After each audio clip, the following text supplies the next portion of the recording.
All right, so this is chapter 3 of the Mistwalker campaign. Currently, we don't have Michael with us, but we have Tim, who's playing Boragon. We have Ryan, who's playing Lagburs. And we have Scott, who's playing Dormod. Where we last left off, you guys were basically camping in the barracks of a fort, and you were kind of keeping the... Who was? Thank you, God. I'm listening to all these other fucking ones, and I always refer to you. If I say you, say your name. Okay, so Lagburs, yep, decided that he was going to basically keep watch while everyone tried to get some rest. Let's say that you're trying to limit your appearance, but at night, or what you can assume is the night, it's hard to tell in this kind of twilight world, but it's cold. It's very, very cold. The chill just kind of came out of nowhere. What's everyone's character doing right now? Kind of describe what everyone's trying to do. Well, are we asleep? Are we getting ready to sleep at this point? Yeah, yeah. Everyone's about ready to make camp, with or make their lodgings within the barracks. So Lagburs, just a general survival tactic of his right now is he's gonna block the windows and stuff so that the fire can be lit inside the barracks without attracting attention. Sure. And then he's gonna find himself a good spot to kind of hide and keep an eye out. Okay, cool. What is Boragon doing? He is licking his wounds. All right. He Literally licking him. Yeah, he's literally licking them like a cat. Nobody knew that he was half part cat, but yeah. He's another part of his hidden shame. This is when he removes his hood and the ears show. They're like, "Are you a furry?" Oh, no, I'm actually cat. We need this furry audience. That's what we need. Expanding. Episode 3, the appearance of the furry. I just want an inclusive game so we can hit every denomination. You gotta give a trigger warning if I die, though. You won't die. You'll be our Mary Sue. I am Robute Catman. Giddy up, Davos. Goku's like running behind us. Can't catch us. I can't get him. He's my instant transmission. Can't do it. All right, so what's Dormod doing? You notice him kind of looking at his wounds. The scholars.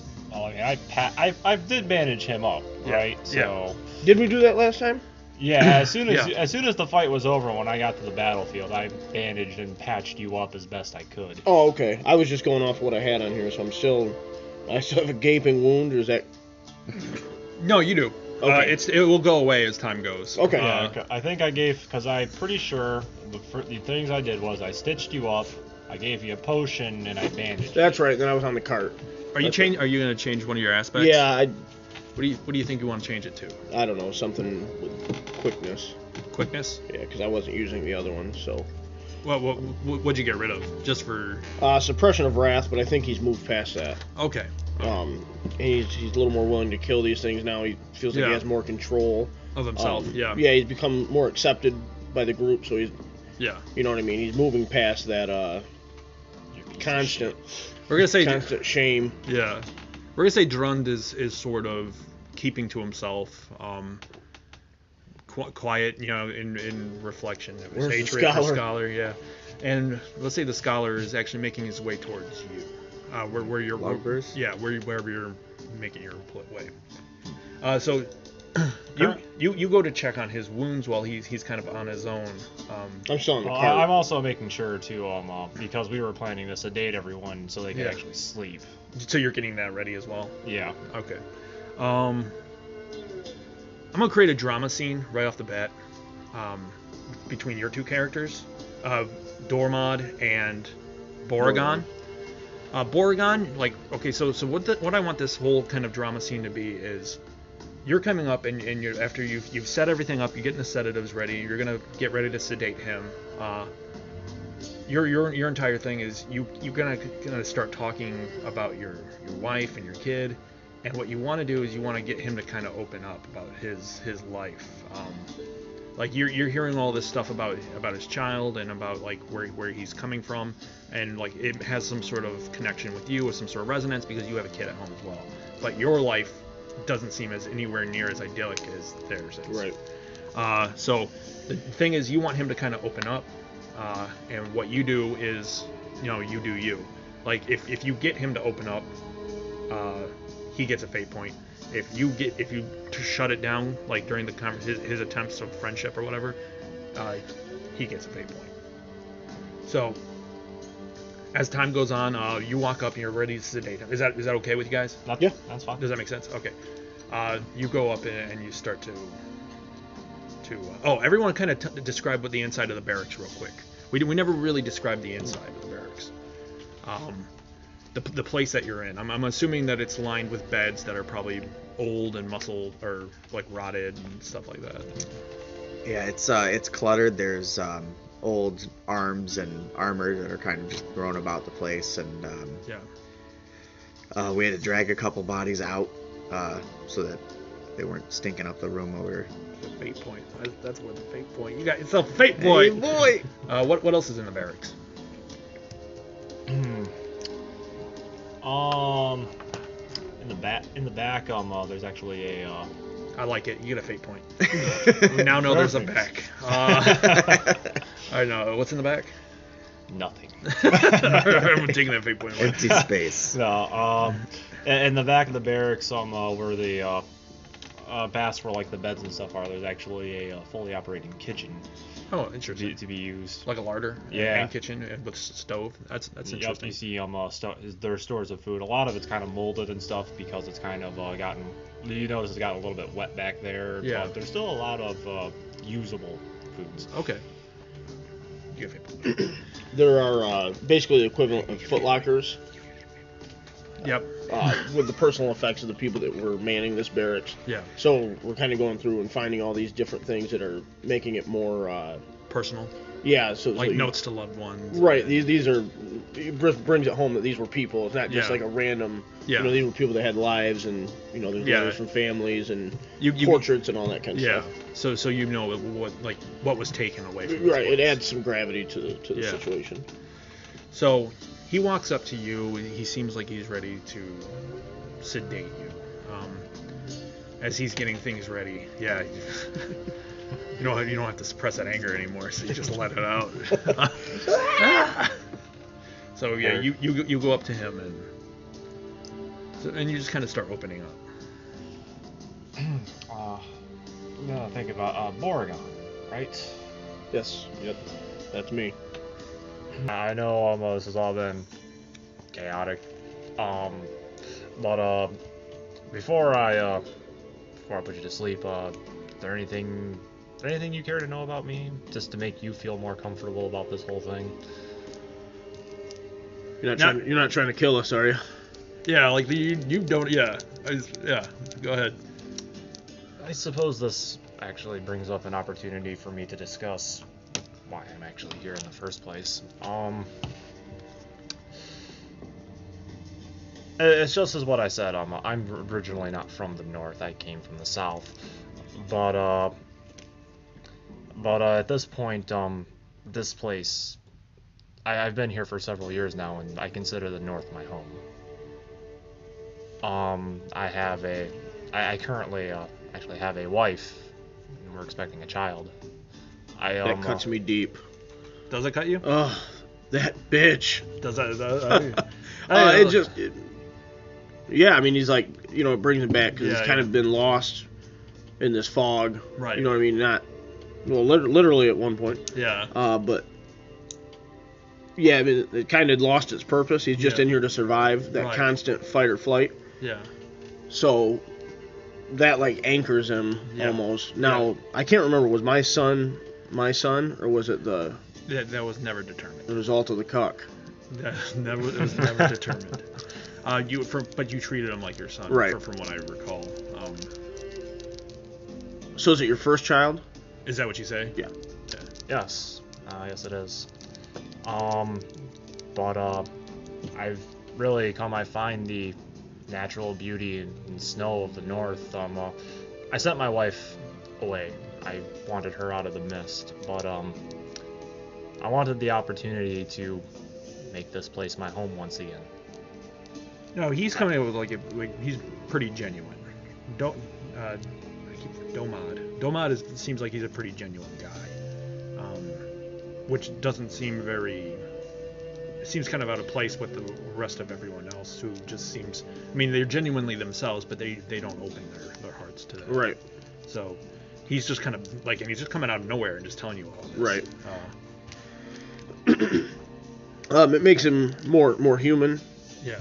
To Boragon, he tells him that there's nothing like having a kid. Like there's nothing will ever be the same. Nothing equates to that. So once you have the child, nothing is.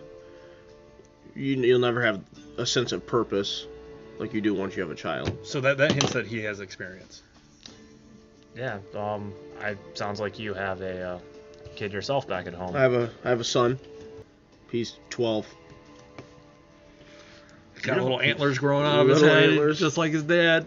You must have had kids young. Yeah, I don't know how old I am either.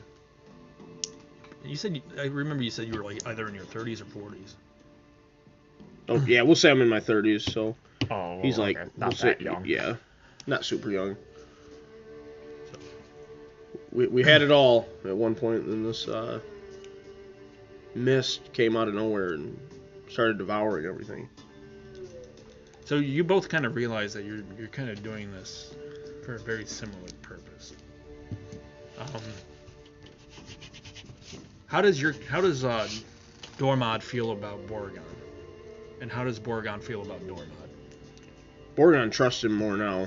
Yeah. From when he first found him in the village, the situation has progressed and changed. So when he first saw him, it was like right after killing that demon priest and having humans catapulted against stone pillars. So things were a little bit different back in those days. Right. Yeah. How does Dormod feel about Boragon? Well, I mean, I kind of feel like I got just kind of swept up in all of this with this group, but but it's nice to feel a little bit of camaraderie, knowing that these people, at the very least, Boragon here is fighting for the same purpose that I am. Okay. So you guys kind of form this kind of connection. We'll cut the scene with you, like kind of continuing just small talk about life and kids, and as you get ready to subdue him. Where did Lagburs end up setting up shop? He actually left the barracks. He's outside, kind of just tucked away in a little higher area. Okay, keeping an eye on the gates. Like I said, there's how the fortress, as you guys said last one, it was like kind of built upon. So are you kind of like taking residence in one of the windows or something like that, or? He's actually going to try to get up on the parapets instead of in the tower, because that just seems like a great place to get killed. Fair enough. All right, so you're up on the parapets, and get killed. And the scholar looks up at you, and he goes, do you need anything before we take our naps? Pelts. Pelts? I can get you pelts. I believe he rushes off, and it takes like 5 minutes, and he comes back with pelts, a ton of them. Okay. Freshly skinned human pelts. Oh boy. Boragon shaped and Dormod shaped. No. He goes, "This will keep you warm." No.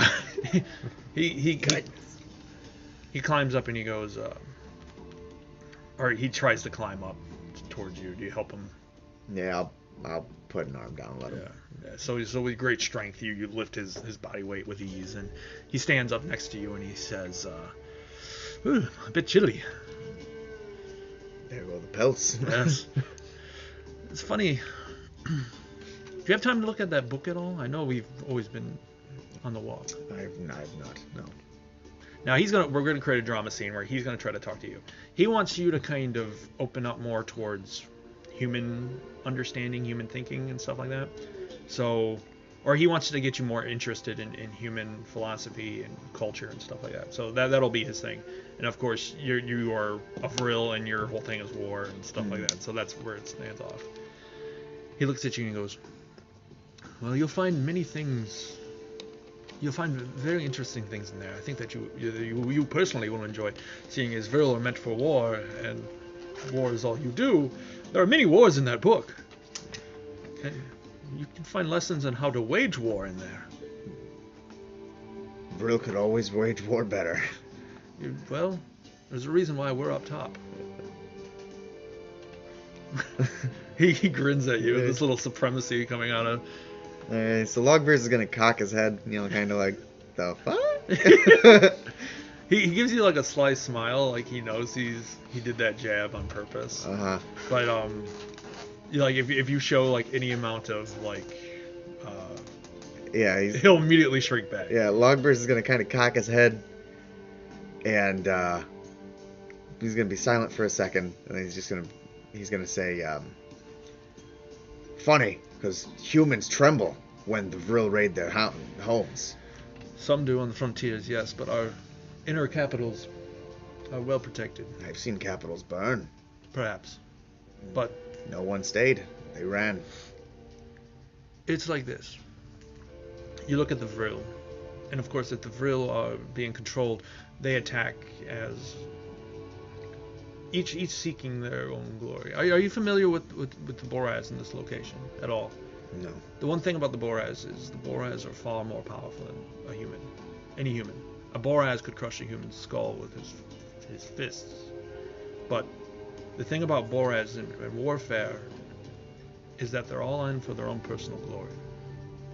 So when they came across a unit that had some cohesion, worked together, and discipline, their ranks faltered. It didn't matter how strong they were. It didn't matter what glory they could earn. They were destroyed. All because of teamwork. It's something that I think it's a principle that most humans are drawn to easily. It's something that you don't find amidst the Boraz, which is probably what led to their downfall.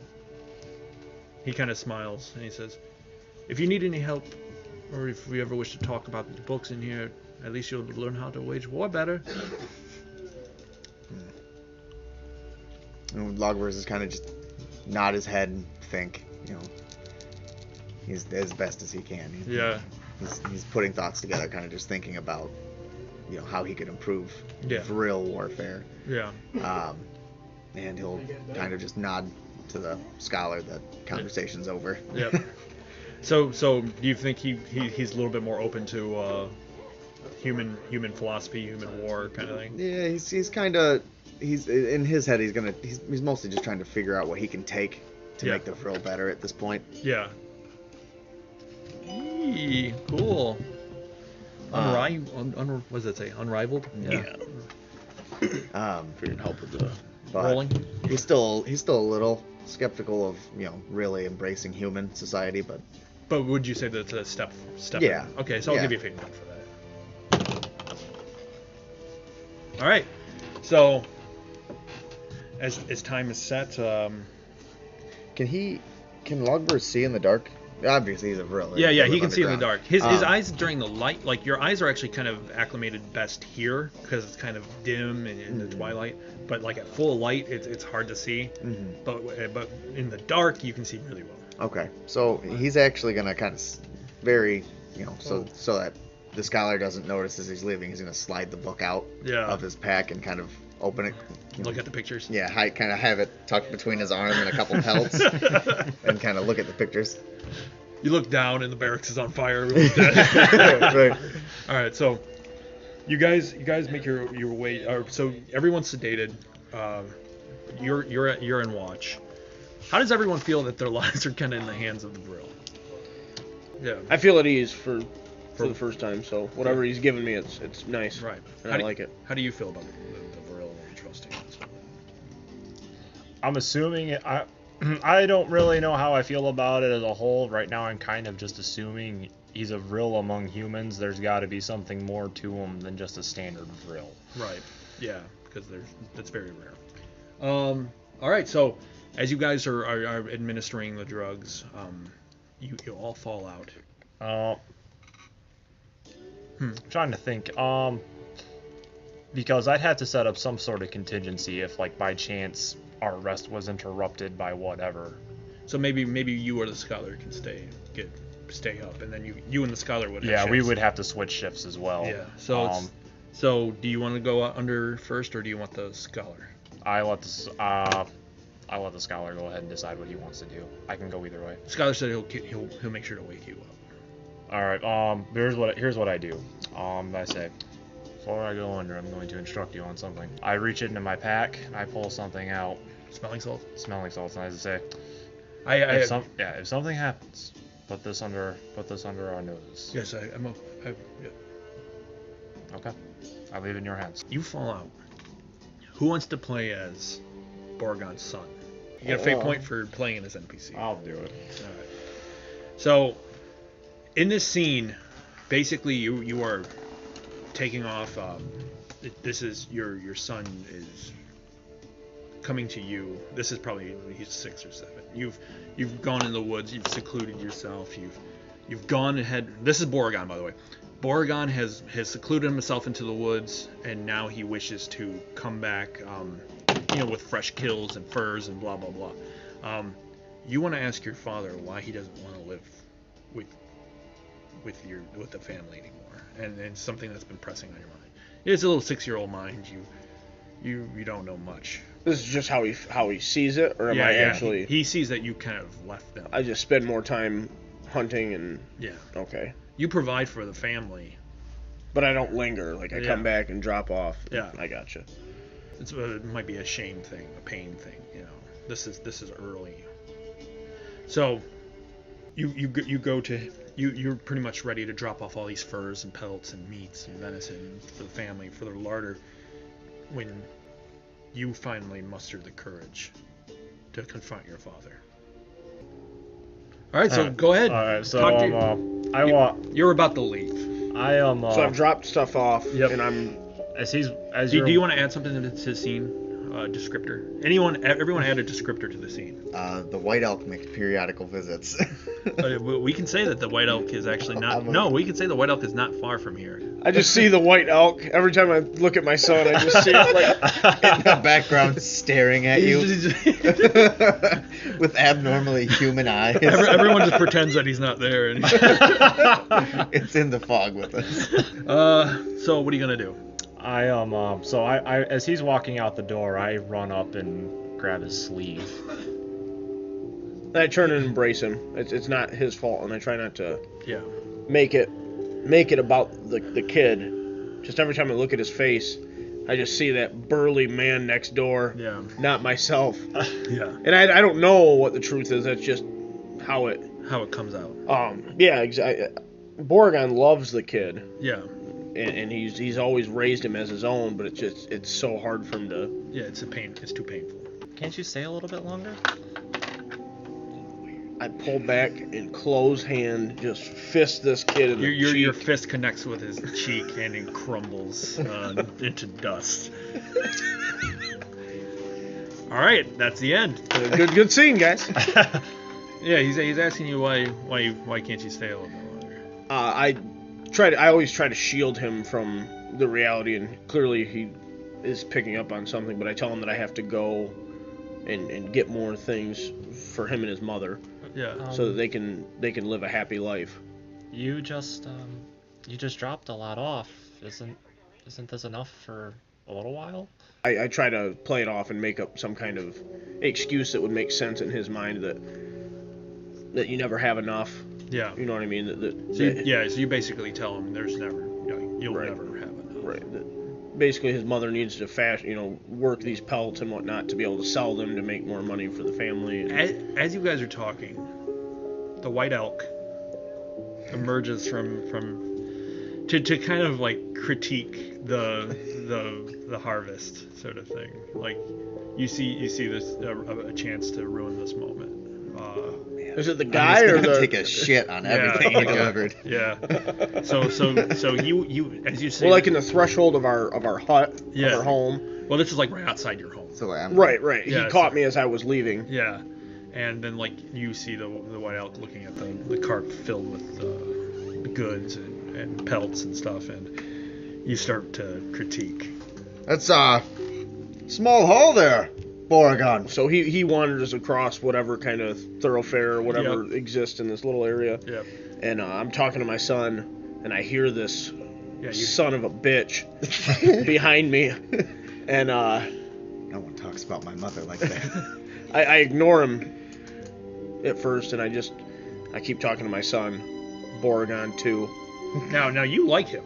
You think he's a cool guy. Like he's there sometimes when your father's not. I bet he is. What would I call him? Probably like Mr. Uncle Elk. He probably Uncle wants you to Elk. call him Dad. Yeah, you call him Uncle. Uncle? Okay, that makes sense. This burns me like just the heat of 1,000 suns. Wait a second. I don't have an uncle. I don't have a brother. Neither does she. So yeah, you hear you regard him as an uncle, like that kind of thing, and you're just there to talk trash, twist the knife. I know I ruined you. Yeah, and you get solace off of it. Yeah, you're a piece of shit. Just play it that way. Human filth. Yeah. So I imagine like this kid sees him and his eyes light up because he likes the guy. Exactly. Well, I'm probably still more focused on you because I want you to like stay home for a little bit. Yeah, but like you don't know of the issue with them. Yeah. So yeah, you're still focused on him, but you're kind of delighted to see your one of your friends. Mm-hmm. What do you? So and then he says what he says. What do? You said you were ignoring it. Yeah, I ignore him initially. Yeah. And he's ignoring you. Okay, so I'm gonna walk up slowly behind Boragon 2, and what is your son's name? We never. Boragon 2. No, I don't. I'm really bad with names. Boromir. Let's do it. Boragon begets Boromir. trademark, copyright, token products. It's spelled differently. Yeah. There's a G. YR. There's a G in there. He can be Boromiri.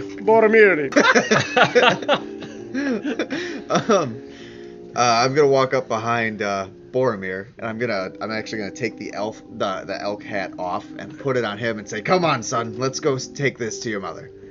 So he swoops in. Yeah, he swoops in.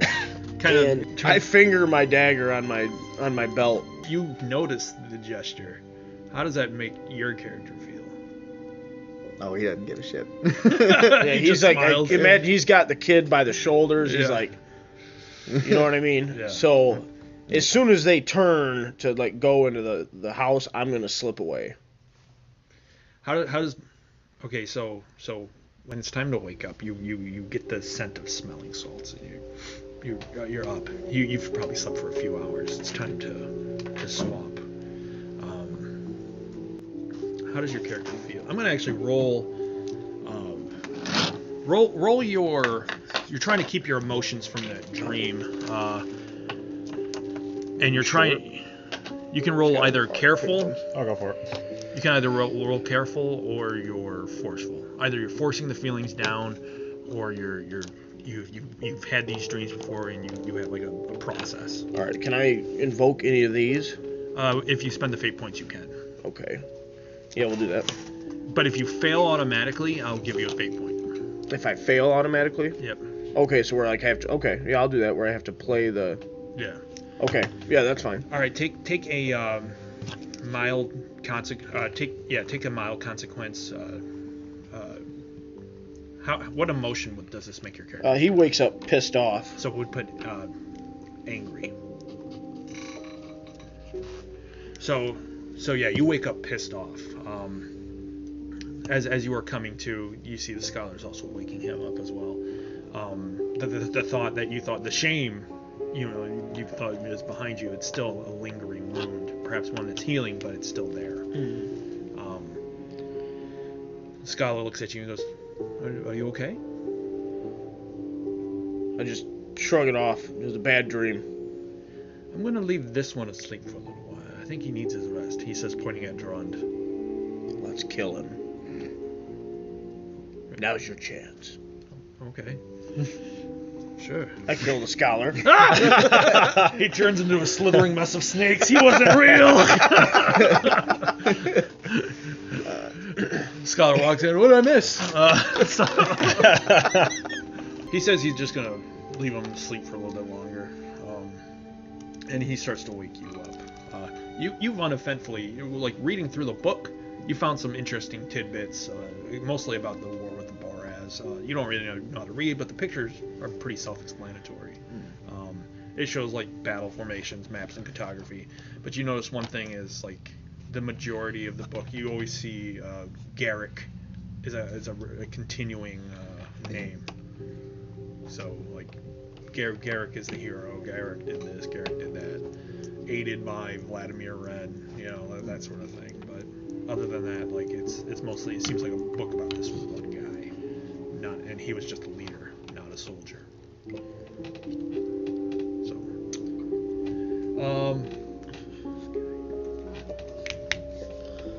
So what are you guys doing?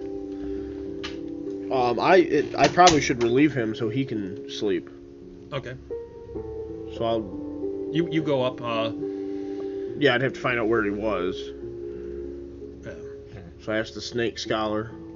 Yeah. He tells you he's up on a parapet. Okay. You probably could climb it with ease. When I wake up, I'll go to the sedatives again, and I'll start preparing to put the scholar and the him under. All right. As you get to the parapet, you notice, like, roll your sneaky and roll your careful. I got Two. 4. 4. You hear him coming before he's there, and then you quickly stash the book away. Unless you want to fail for a fate point. Yeah, fuck it, I'll fail it. Alright. So you see him reading a human book. And you never expected He's that. nibbling on the crayons instead of coloring with them. I got an open tub of glue next to me. Dipping the crayon in the glue. I knew it. You catch him reading a book. You catch him reading a book. The nerve of this guy. Yeah. So do you say anything about it, or do you just? I take like a step back and like cough to alert him that I'm coming in case he wants to save face. Yeah, I don't feel the need to like call him out because I assume he can't read. Yeah. I mean, I know from what I know about. Racist son of a bitch. We're gonna assume that you heard him, like, so he coughs to give you an out, and you know that he's giving you an out. Do you keep reading, or do you put it right back in your bag? No, I'm gonna stash the book. All right. So you arrive. Though your watch is pretty uneventful, other than the coldness of the winds. The pelts helped you immensely. Off in the horizon, you can just see the mist, though. Even your eyes can't pierce it. But, Sorry, I'm just thinking of something stupid. Go ahead. No. Let's just end it there. I mean, the game. We're done. Session over. No, campaign over. Oh, campaign over, bruh. So you go to talk to him. Yep. 2 Lagburs. You, Boragon, go to talk to Lagburs. Thanks. So I've alerted him to my presence. You stash the book. You turn around. I ask if anything. I haven't seen anything. I bet with your nose in that book. Do you say that? No. You should, though. No, it's you not. You want to get thrown off a palisade? You want to see what that's like? You're reading neener. Nerd! No, I don't mention that to him. I don't want to. Yeah. You don't want to have a rabid frill on you? Well, I don't want to shame him because I mean he clearly hid the book. Yeah. You know what I mean? So I don't want to bring that to light. So what do you guys do? I just let you know that it's your time to go get put down. Get put down. Like a dog. Like an animal. Like a Vrill. All right, I'm gonna nod and leave the pelts in case he wants to use those to stay warm. Okay. And then jump down off the palisade and go into the barracks. All right. Wait, you've left your crayons. I'm not hungry. I start munching on them. Now I know why the Vrill like them so much. I have multicolored teeth. No. He comes down to the barracks. How do you feel about being put under? You know, like I'm not a fan. Yeah. Yeah, Lagburs is not a fan. He would prefer to try to almost burrow and sleep like a Vrill, you know, in this situation instead of having some potion by this person he barely knows administered to him. Right. Okay.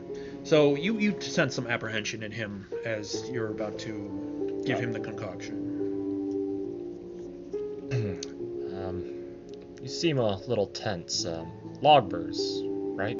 I know I'm new to this whole thing, but do you mind? I feel like I have to ask. Vrill, right? Yes. Very unusual to see one traveling with humans. Yes, well, I didn't get to choose my companions. Do you mind if I ask why you're here? To kill. For glory. I'm killing monsters.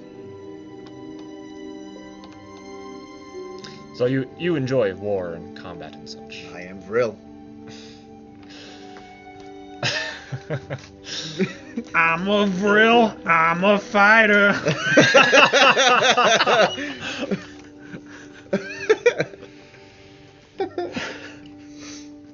Edit. I don't know. I think I might leave that's that. That's going to be its own video. I'd leave it. I'd leave it. I'm going to edit this though. Vrill. I'm a fighter. So, yeah, you can tell that he's definitely has a warrior aspect. Is there anything I can do to put your mind more at ease about this? Because I can tell... I'm going to give you a fate point I'm going to compel your kind-hearted doctor, giving you a fate point for that. How many damn fate points do you have? A metric fuck ton. Jesus. At the moment. I have 5. One day he's going to unleash his payload. Yeah, it's, it shall be glorious. Fuckload. Yeah, so I look at you and I say, is there anything I can do to make you feel more at ease about this? So Lagburs is kind of just gonna give a grunt and grab the potion and I'm fine and just down it. I'm fine. Yeah, just pass out. He doesn't want to, he doesn't want to look like he's afraid of something. Yeah. So yeah. Some time goes on. Well, how do you occupy your time? I find the book hidden in the Vrill's top coats. Studying the Vrill. What's this? Knowledge? No, what a fag. I think I'm actually going to, some of this... Oh, I have a perfect idea. Some of the black blood that was in the courtyard from the battle, I want to test that. I want to see what properties it has and if there's anything useful that can come of it. All right, you're going to need an 8. On a clever? On a clever. If you get a 10, you get something else, and if you get a 12, you get something else. You can do it. Let's see here. So, Alchemy Savant was automatic. So, that'll be a 5. Yep. Let's see here. I will invoke my high concept of Rusty Master Alchemist. How much does that give me? Your high concept? Yes. It's a +2. +2, so that's a +7. All right. And I guess I'll also invoke Kind-Hearted Doctor. Okay. So that's a 9. So, yeah. Burn through those fate points. That's right. This is what he's doing it for. So that's a 9. I have a chance for a 12. What are you at? That's a 10. Well, 10 was one of the special things. Once a day reroll. It has to be better. That's true. Once a day reroll, it has to be better. Yeah, why not? I didn't use it. I didn't even use it the last time anyway. So they don't stack. They don't stack.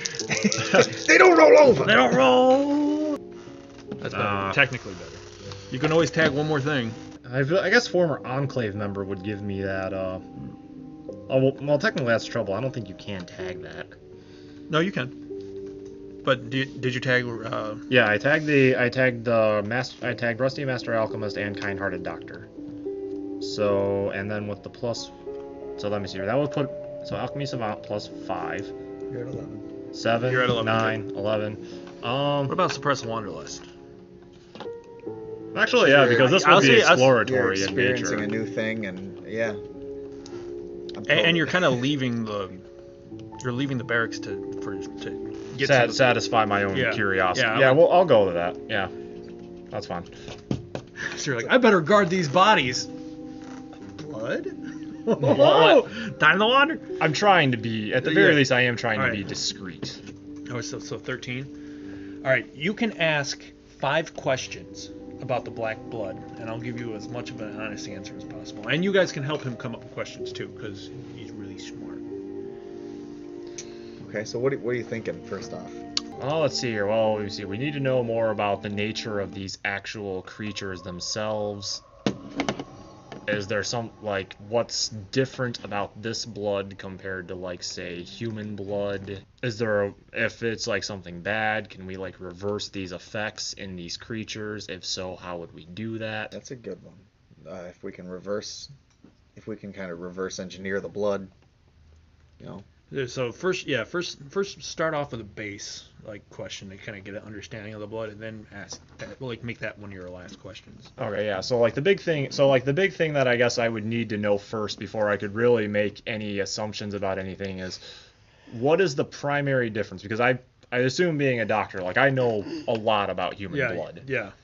But what's the real difference between this black blood and human blood?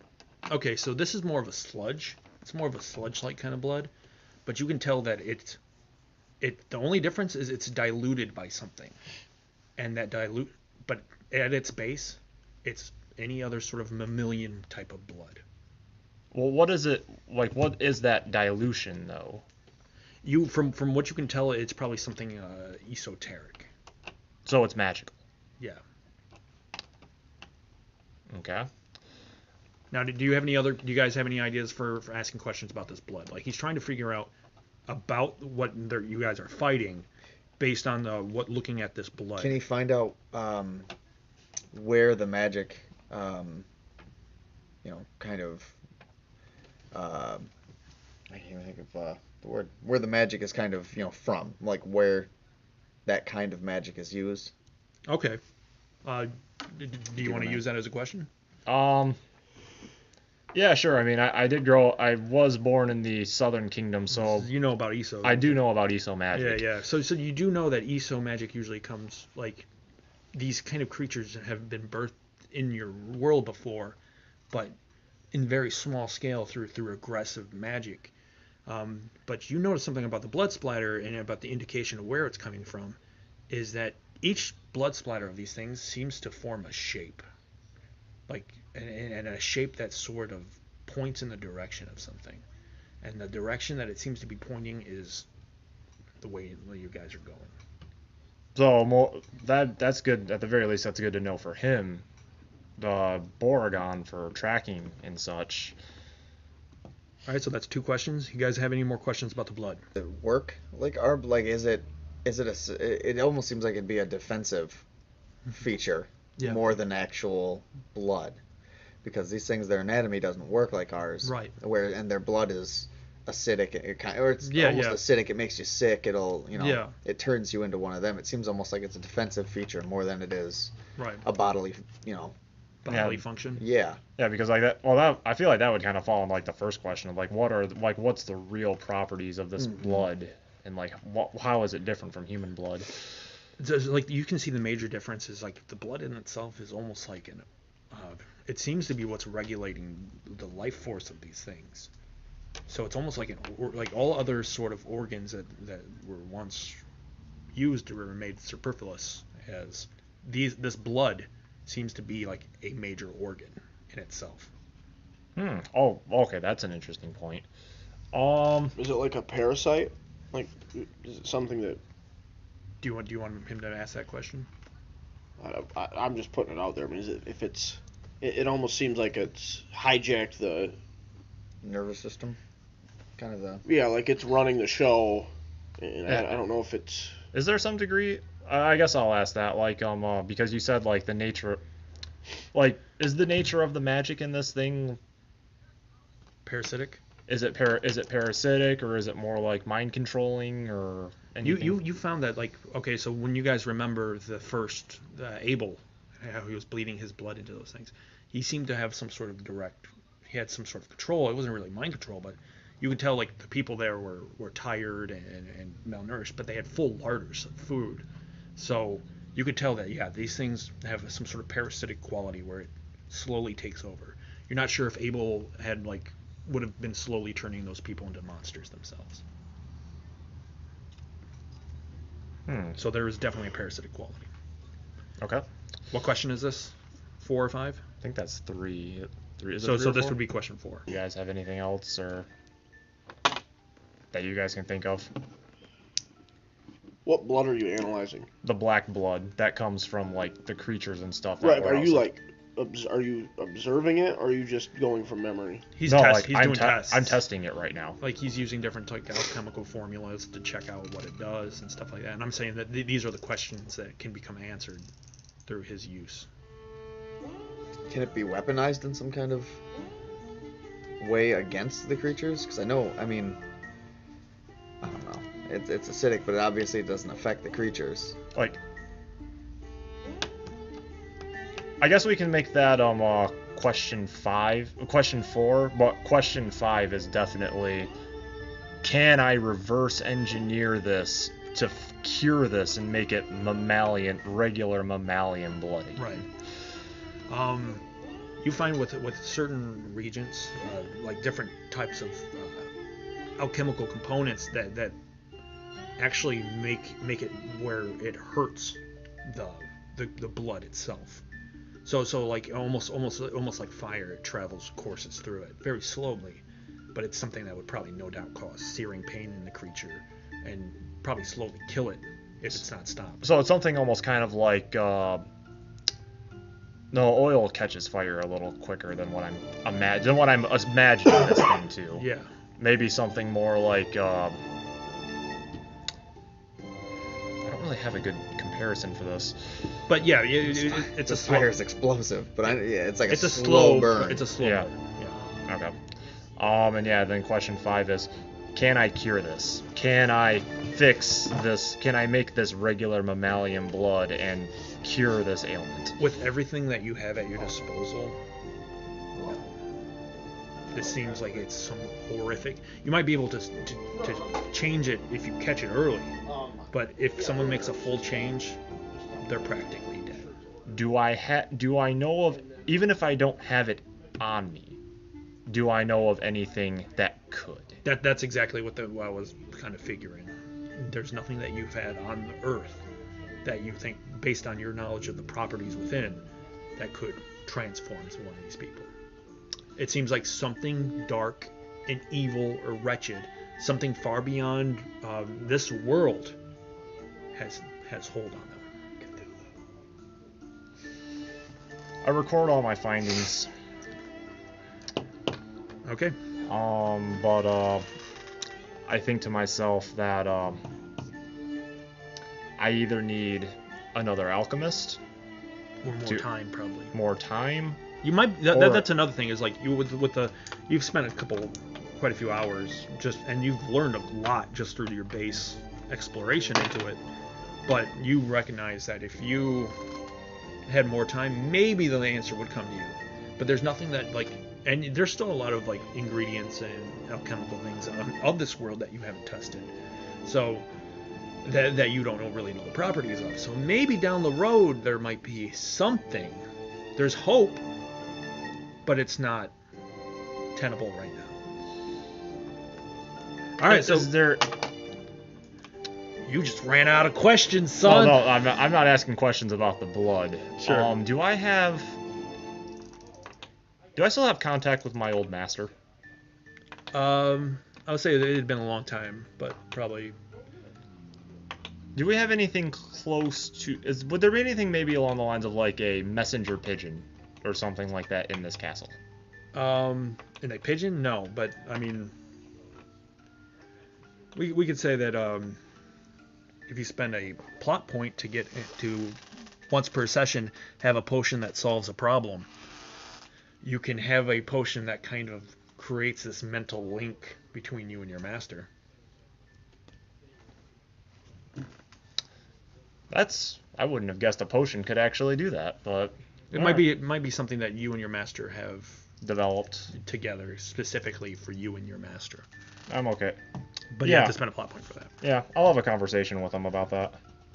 Oh, actually, is that a plot point or is that just once per session period? It's a plot point. And once per session? No, it's actually once per session. It's not a plot point. Okay. Yeah, I'll drink that potion that I keep in reserve, and I'll have a conversation with him. All right. Do you want to play as the master? Sure. Okay. So, from what we know, the Ryan. The Ryan. That's his name. The Ryan. We'll actually call him Orion. We'll say his name is Orion. I am Father Orion. I'm Father Orion. Oh, yes, I'm Father O'Brien. So I have a Lockmere alchemist. No. Orion is. Everyone, tell me one thing about Orion. We all already know that he's seclusive. Fantastically hung. Fair enough. As soon as you drink the potion, it hits you on the head. Hello, master. He is. He's quite old. Okay, very old. We know that he hates the Enclave for what they represent, which is power, another power organizational structure. Anything else you want to add? The man has let's see here. The man, in addition to his alchemy, he actually is a tinkerer by like a gadgeteer kind of. by trade. Okay. He tries to keep his alchemy knowledge under wraps, but he actually makes his living through gadgeteering. What are you doing when he contacts you? Screwing around with some gadgets. All right. I'm just kind of. I'm like fiddling around looking for parts. Yeah. Okay. So there you are, and all of a sudden, just boom! You feel another consciousness melded into your mind. It's always jarring. And now all of a sudden, you see what he sees, and you see what he sees. Yeah! It's like a stranger's doing it. Did you ever lay on your arm so it falls asleep first?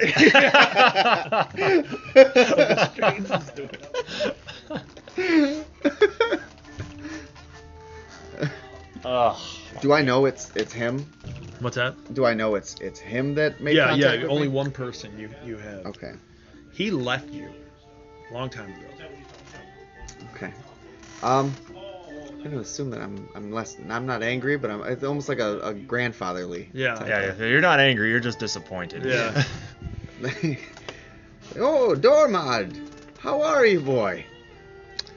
I will say I've been better, Master Orion. As he pans over to the fort and you see all the corpses that are just like. Oh my. Oh. As he's just taking this completely in stride. Oh my. Oh my. I'm assuming he's seen some shit. Yeah, I'm old. I'm old. I've seen a genocide or two. I'm old.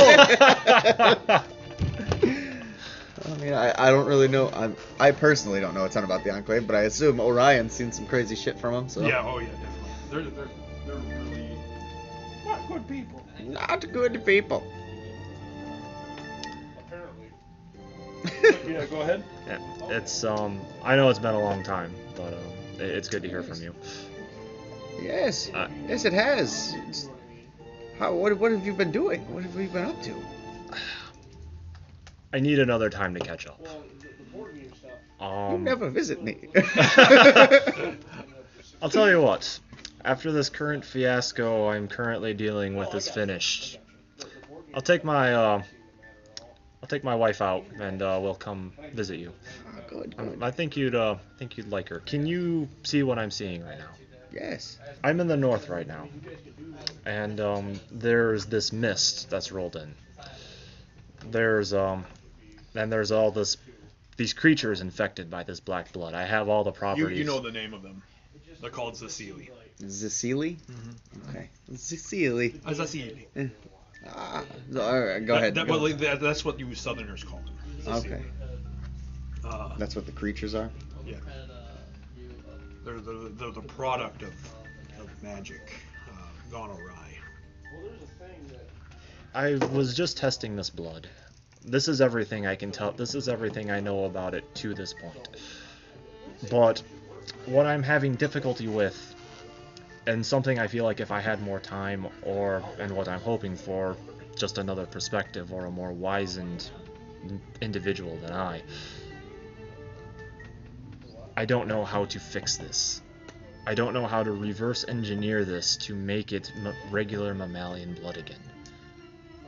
I don't know that there is fixing it, Dormod. These creatures from the description you're giving me, they seem like the Zicili.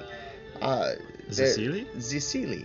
They are the result of evil, powerful magical experiments that have failed. I don't believe there is fixing them. But from your understanding, you've never seen Zicili like corrupt someone. You've always seen Zicili just come from magic. So almost as if from another world they enter yours. So the concept of bringing them back from what, you've never seen them parasitically connect with anybody. Okay. This connection that you're describing, it seems different from what we've seen though. This is new.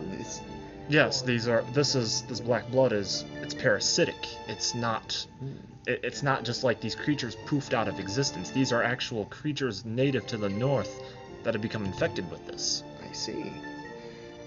It's almost like a forced metamorphosis of the creature that it takes hold of. How does the blood only cause this metamorphosis when ingested or when it's made contact? That's an interesting question. You don't know. But the way the blood moves on its own volition sometimes, you can assume that it might just be contact, and then it might get in through the pores. Yeah. And that's what I tell you as much.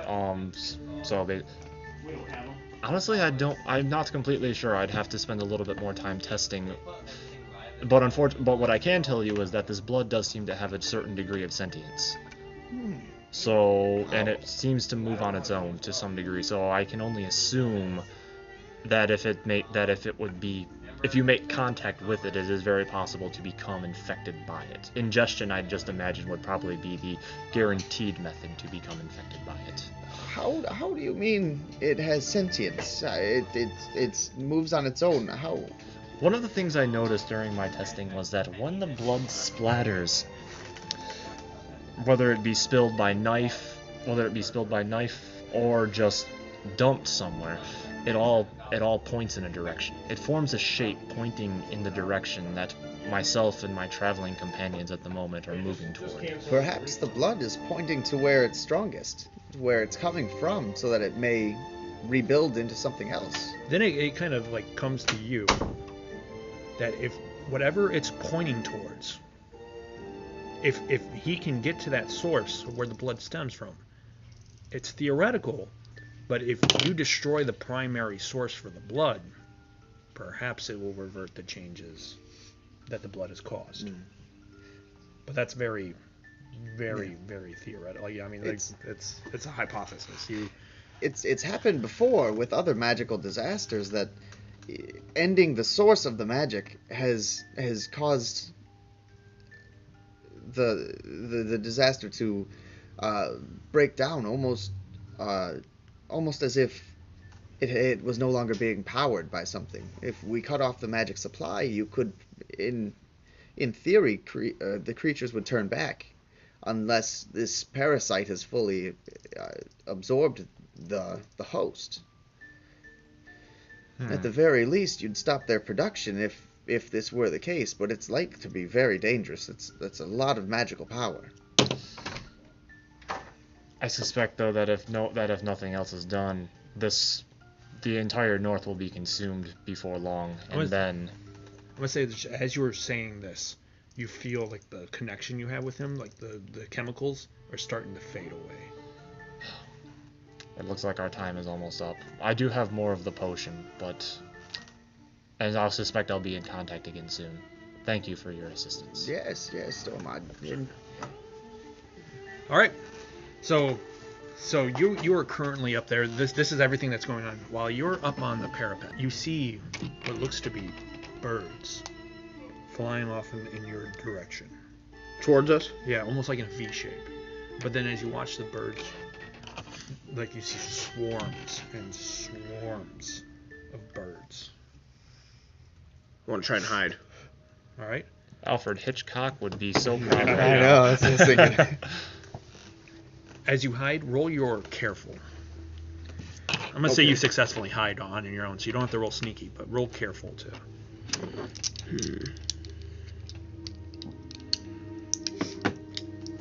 Now, can I roll and then invoke something later? Yep. Okay. 2. 2. And then 4 overall. All right.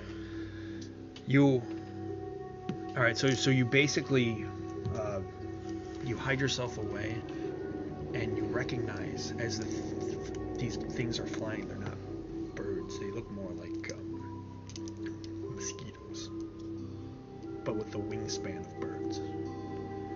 They hurl themselves forward, and they land on the parapet, and they just sort of like looking around, but you can tell that they're staring at the hides in which you hide under.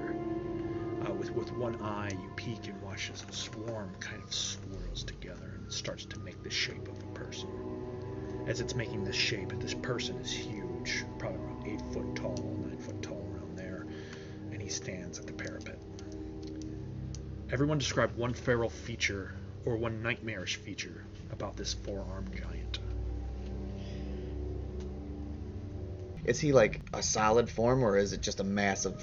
He makes a solid form, but he can become okay. Yeah. So in his solid form, his stomach is actually replaced by a gaping maw. There's a large toothy maw. Stomach, okay. Yeah. His skin appears to be not writhing, but it's like rippling. Yeah, like something's moving underneath the skin at all times, and it's very fleshy and disturbing. He still forms the shape of a man, but he still has some mosquito-like properties. Like where his mouth is, all you see is a large, distended, like sucker. Okay. Wow. But it still manages to speak out of it. I will say though, like I'd say that the speaking doesn't really come from the mouth itself, but probably from something projected from his belly mouth. That too. I think he's just going like this while he's talking. Hey, what's going on, guy? No, I would say it's probably something telepathic. Okay, so and we'll say that a crest his head is that of a white elk. He stands before you. Everyone get a fate point. Who did describe? He stands before you. So he knows I'm there. He sees you. He feels you there.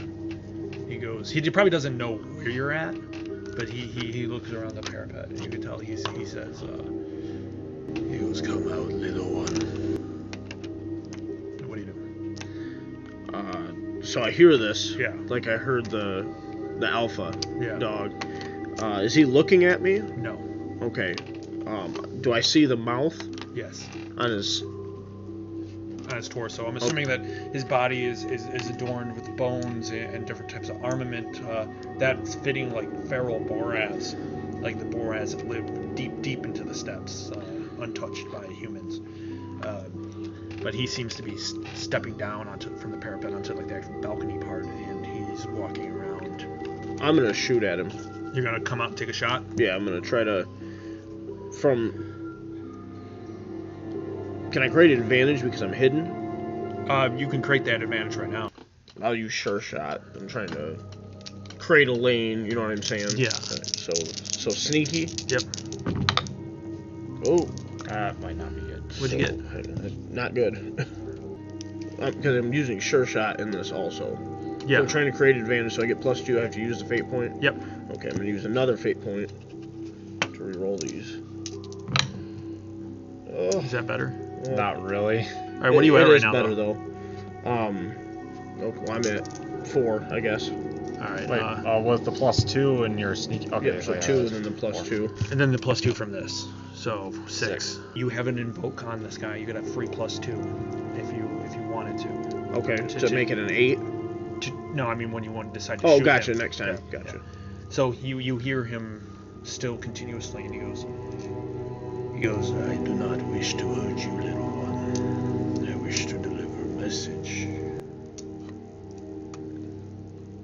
I'm gonna shoot him. Okay. I'm gonna do So That's my message, bitch. blat blat goes your bow. Okay, so I'm gonna use my careful. Yeah, I use sneak since I'm concealed right now, right? Right. Okay.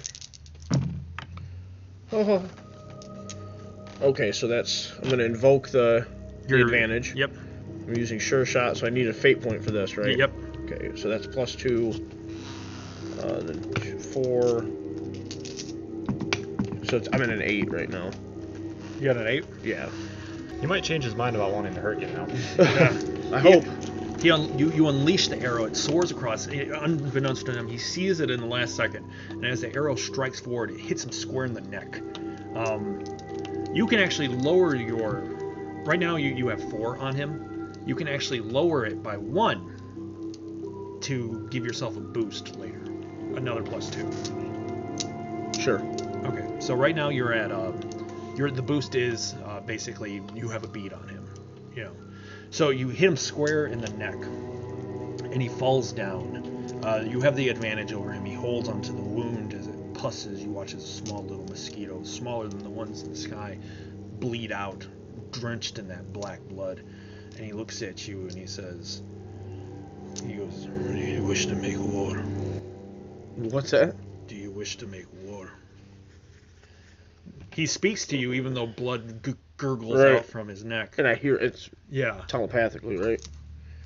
Can I shoot him again? Yeah, if you want. Yeah, I don't trust this thing, so should I use quick now? Boromir! That's another one. Go ahead and now it would be either careful, like as you line your shots. I'd say probably careful. Okay. Because you want to finish. So that's a +4, and then with the boost is another +2. Okay, so let's see where we go here. I'll use the boost. Hot damn. So that is.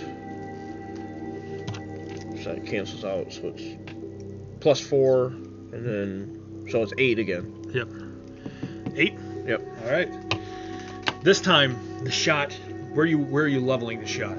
I'm going right for the head. All right. The shot like juts out, hits him square in the head, and his head lulls, and you watch as his body just erupts into these mosquitoes.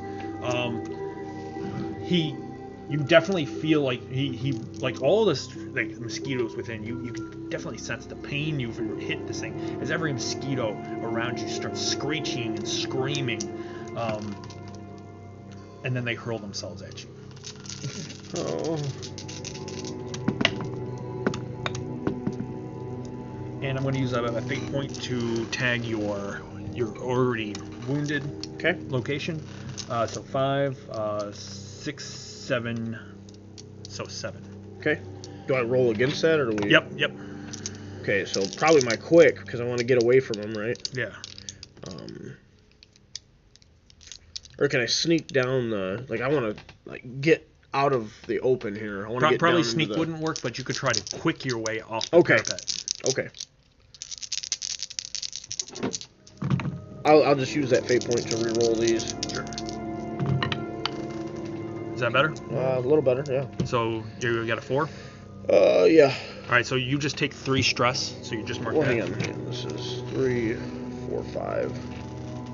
So 5? You take 2 stress. 2 stress. No, what you do is you just mark the 2. Oh, gotcha. Yep. All right, so they come hurling at you, these little creatures.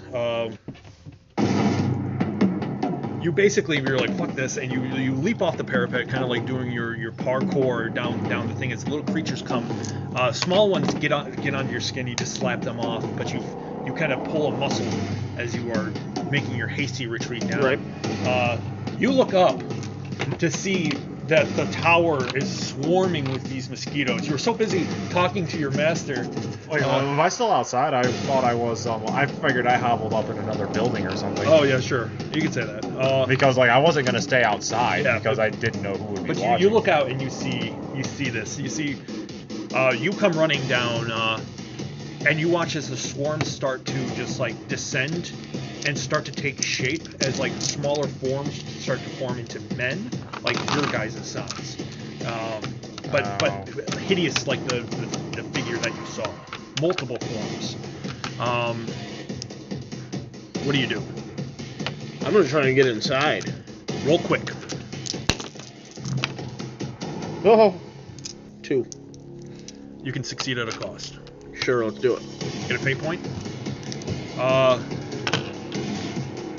You race inside just in time to go inside, and you feel a heavy hand, as if this person like swarmed together and constituted himself right where you enter the building. You feel his heavy hand grab you by the throat, and he slams you up against the wall.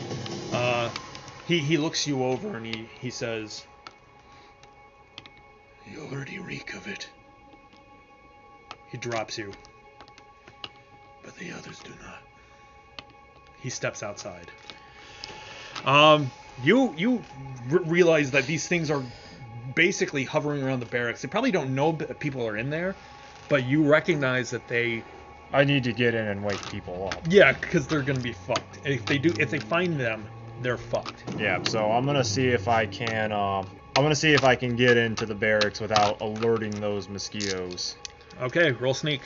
The form that grabbed you by the throat and hit you against the wall, like when he releases you, he walks, and you see him walking around, and you sense in his mind, you can hear it in your mind as well. You can hear him say that, like, all will be marked, all will be forgiven. Just find your rightful place. Yeah, go fuck yourself. I want to try and go after this guy with my dagger. I mean, like we're. Yeah. You also see that the arrow is still, it's still in him, and it's still in his skull. Like I said before, these things are not like the normal human anatomy. Right. But the blood still pumps. You definitely hurt him, and you could probably tell you hurt him bad. But he doesn't seem like he's here on a mission for war. Let's roll that. Otherwise, he probably could have killed you right then. Right. I still feel the need to kill it. Oh, definitely. I'm not.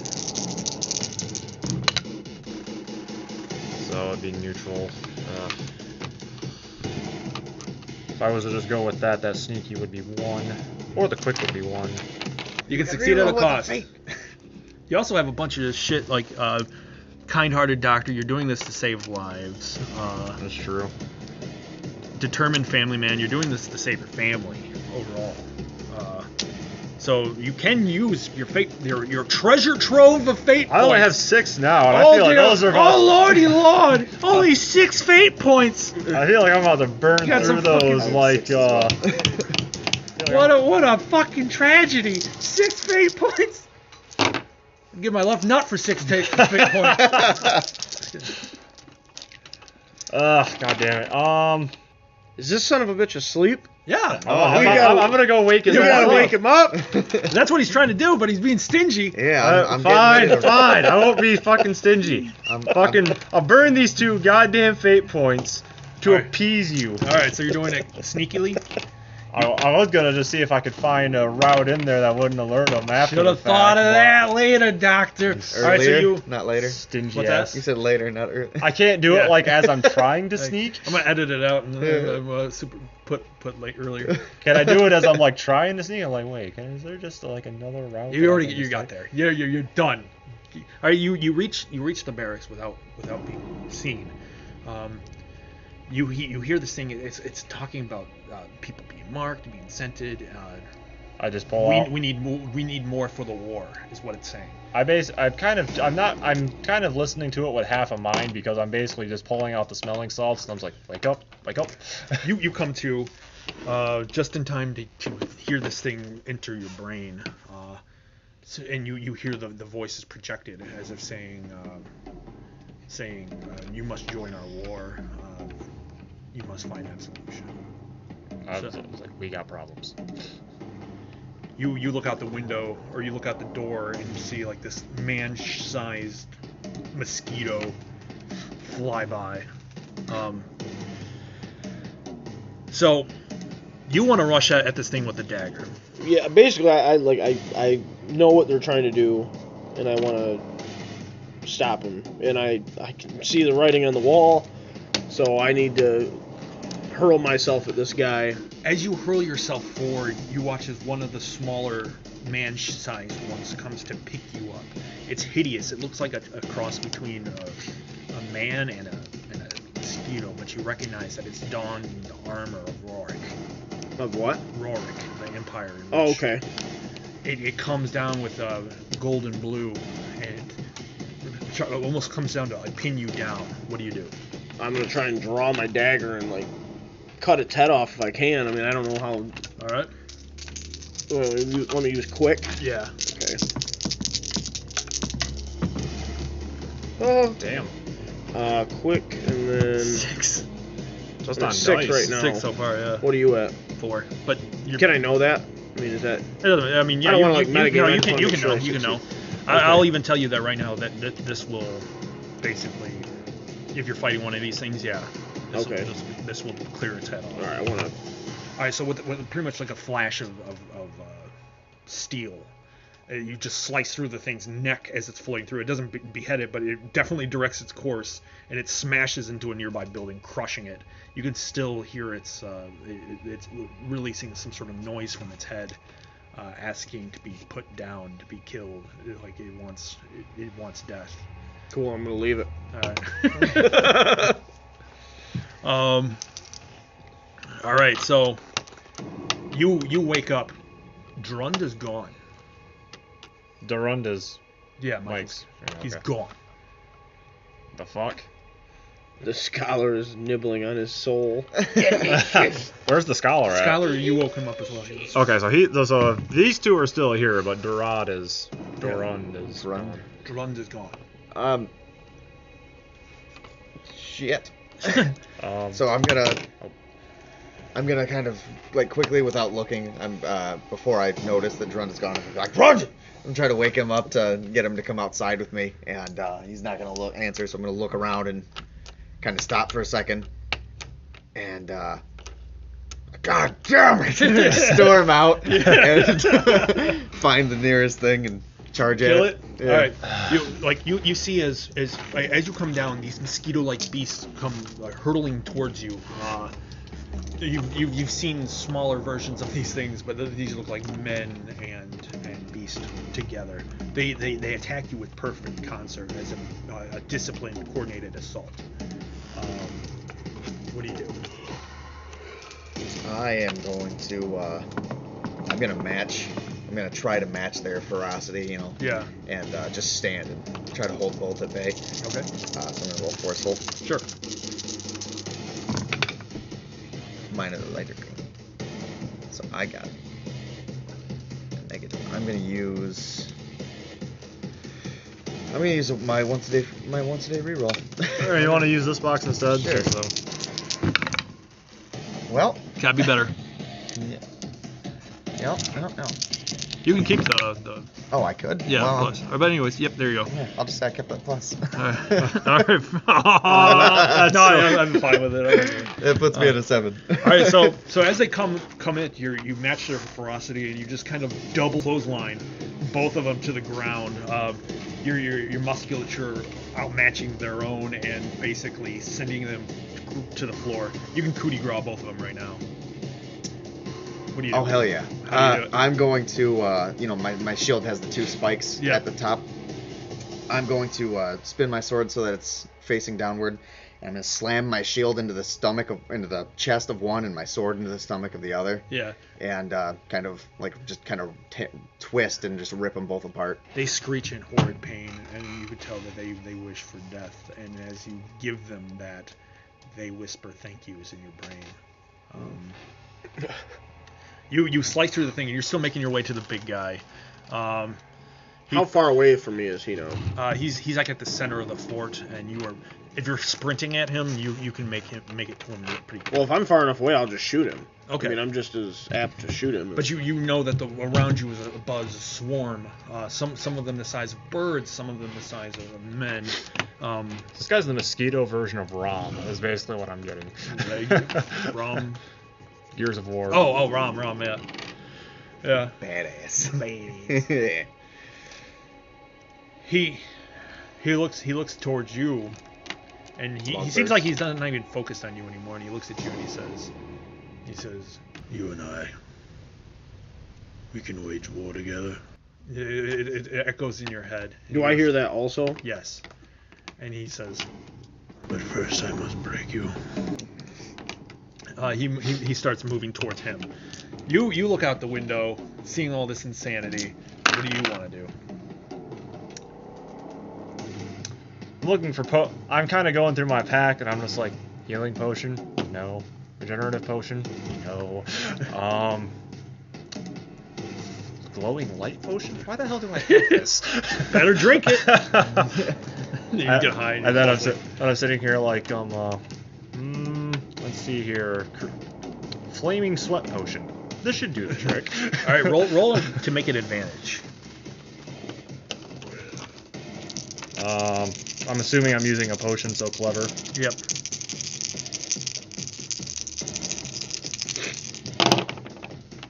That's bad. You take your suicide I'm gonna potion. reroll. Your suicide cyanide capsule. See ya. Fuck this, I'm out. Fuck this shit, I'm out. Yeah, too weird. Mosquitoes. Mosquitoes, my one and only fear.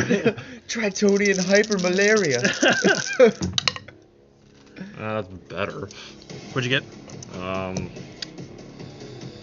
3 at the moment. Although would this still count Alchemy Savant? No, because this is for making potions, not. Yeah, or improvising. So. Yeah. All right, so I guess I'll invoke Determined Family Man. I'll go +5.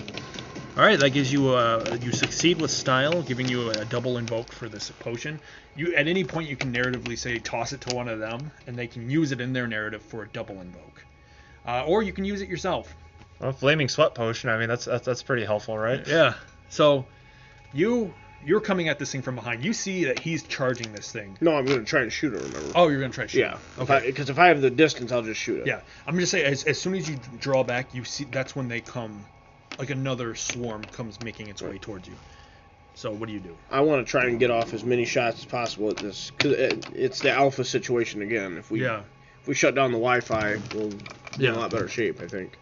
Okay. So go ahead. So roll my quick. Yep. Okay. Or careful. I mean, if you're taking the time to fire. No, I think I got to be quick here. You got a 5. He got a 5? Yeah. 6. Yep. All right. So another stress. You pelt this thing in the back, but it's almost like he's like with the quick and rapidly, like you're not doing vital areas anymore. Right. But as he's just pounding forward, it seems like you're causing him pain, but he's almost writing you off completely. Almost just like your almost just like the white elk. He just completely like doesn't give a fuck about you. He sees you as just a nothing, and he walks away. You can see though that his arrows definitely are slowing him down, and as he moves, he raises his arms up into the sky, and he's going to have his stunt when creating advantages called Brun Swarm Lord, to basically all the mosquitoes start to like coat him like armor, and he's going to try to create an advantage. I want to alert Lagburs to get out of here. And he succeeds with style. So now you would watch as like mosquitoes swarm all around him, creating this sort of armor. And he's looking towards you, and he says, I got to break you. So he just keeps moving towards you. Where is the armor? How's it covering him? Like, it just looks like a mesh of swarming mosquitoes. Is it in his entire body, though, or is it in patches? Is it mostly his torso? It seems like it's constantly shifting. So it's Okay. very difficult. Like he can tell, like you can tell, like if you swing it apart, he's probably quick enough to have the mosquitoes divert to that location to take the blow. But you can also tell that he's very, very wounded. Whatever his convictions are obvious. Like he's willing to die for them. And obviously he sees promise here. I'm screaming at him across this yard. He's telling you, why do you want him to leave? It's too, like, everything's happening so fast, I can't, like, fully articulate. I'm just telling him to get out of here. Yeah. You know what I mean? There's no time for me to convey why I think he should leave, but I'm like... Yeah, but, I mean, I'm thinking, why does your character think that? Because from what he's heard and what he's seen, Yeah. apparently this guy can turn people into these entities that he's controlling. Yeah. So, and I'm apparently well on my way to being turned, from what I understand. Yeah. But these guys aren't marked, Right. so they need to get out of here. Basically, I feel like there's no hope for Boragon anymore. Boragon feels like that's why he's being ignored. So he wants these guys to get out of here. Okay. So very heroic, sacrificial kind of thing. Yeah, I mean it's over for Boragon in his mind. Yeah, So, yeah. but there's no sense in these guys dying also. Yeah.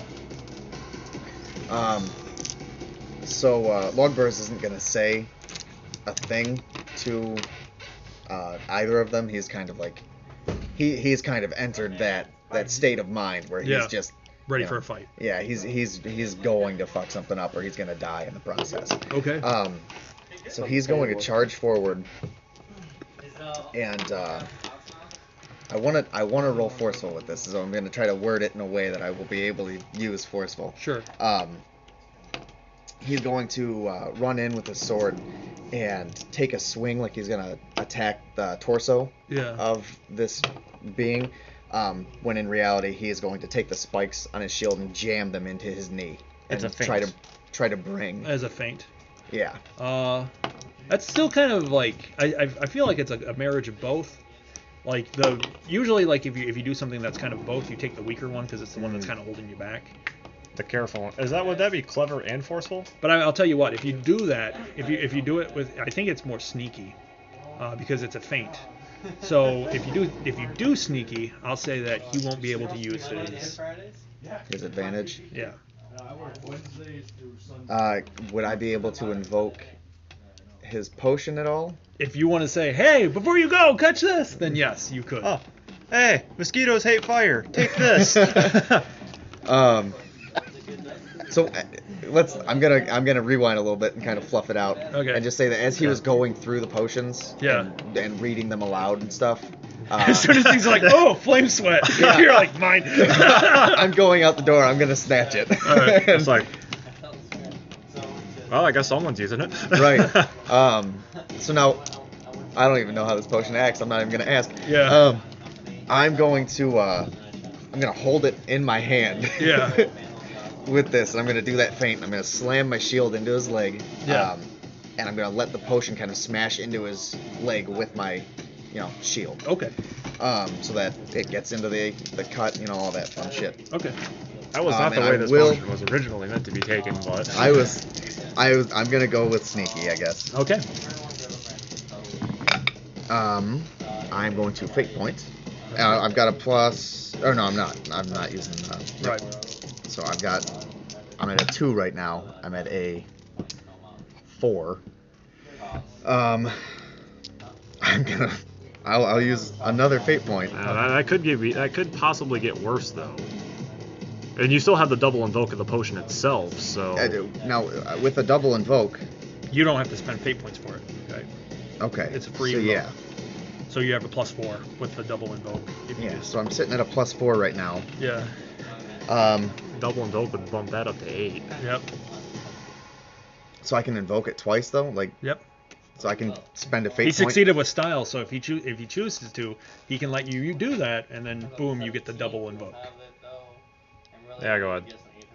So I have to spend a fate point for it though? No. No, not at all. No. Okay, so that puts me at 8. All right. I don't think I was gonna tag one of my aspects, but I feel like the fact that he got 2 negatives. Well, on the other hand, though, mate. because he's got 2 negatives, if you tag that aspect in addition to that, it's just more damage you're dealing. Yeah, I'll spend another fate point to go with the secretly enjoys glory aspect, and because he's just like, I'm taking down the big guy. Yeah. Like, this guy's fucking sitting here taunting me like he's gonna take me down. I'll show him. So what are you at right now? I'm at a 10. 10? Yeah.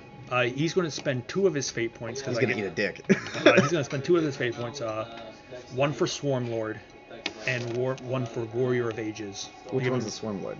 Swarm Lord is one of his aspects. Okay. The other one is Warrior of Ages, which gives him a 4. So he's at 7. You're at what? 10. 10. Okay, so right now I say you won't finish him off, but you'll definitely damage him. But I'm gonna say that right now you can finish him off right now for a minor cost.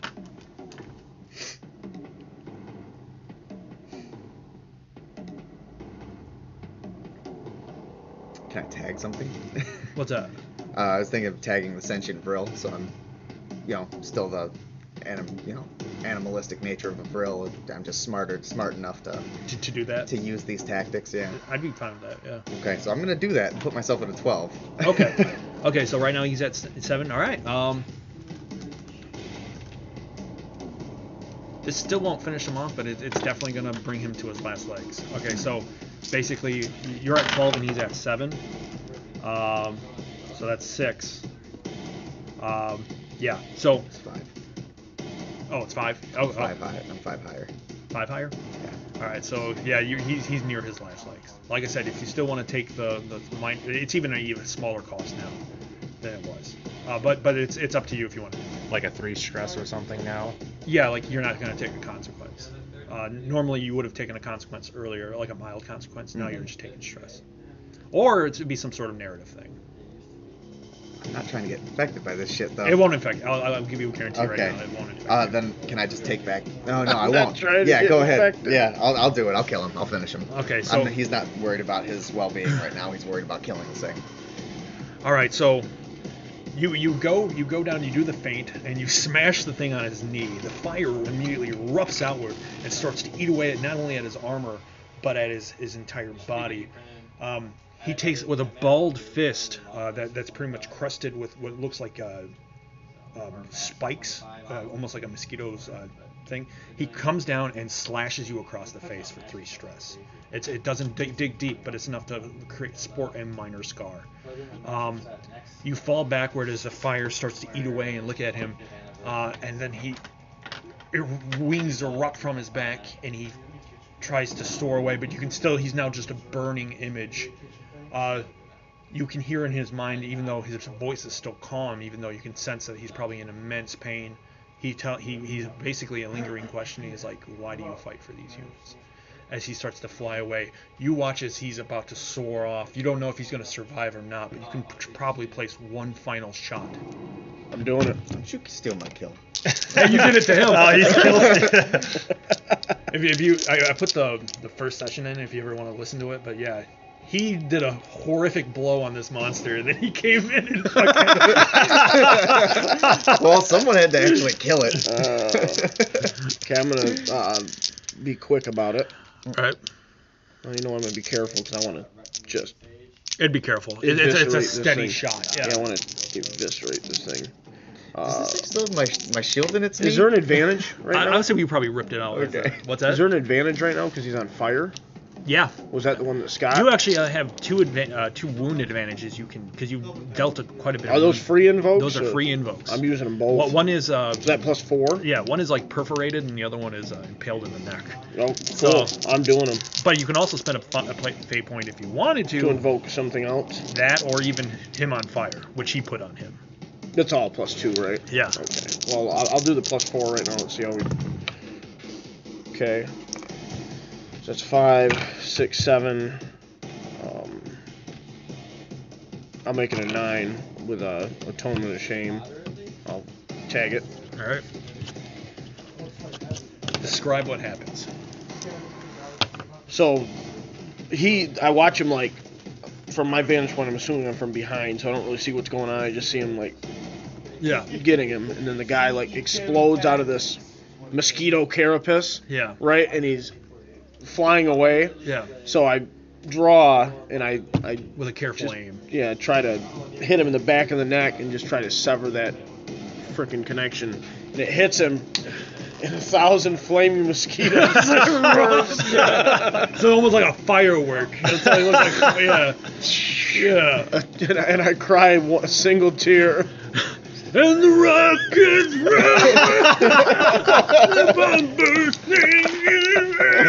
This is the most American fantasy ever. You sense immediately, boom, like almost like a comet falling down to the earth. You hear a loud, and then you feel its presence. It still lingers in your mind, but it's definitely dying. There's no mosquitoes. It's probably just leaking out black blood. What do you guys do? I look at him and I'm just like, that wasn't really the way that was meant to be used, but so yeah, I'm just like, that's not really the way that was meant to be used, but I guess it worked. Good job. All right, so I heard all of that telepathic communication involving him being like already been marked and such, right? Yes. I walk up to him, a Boragon.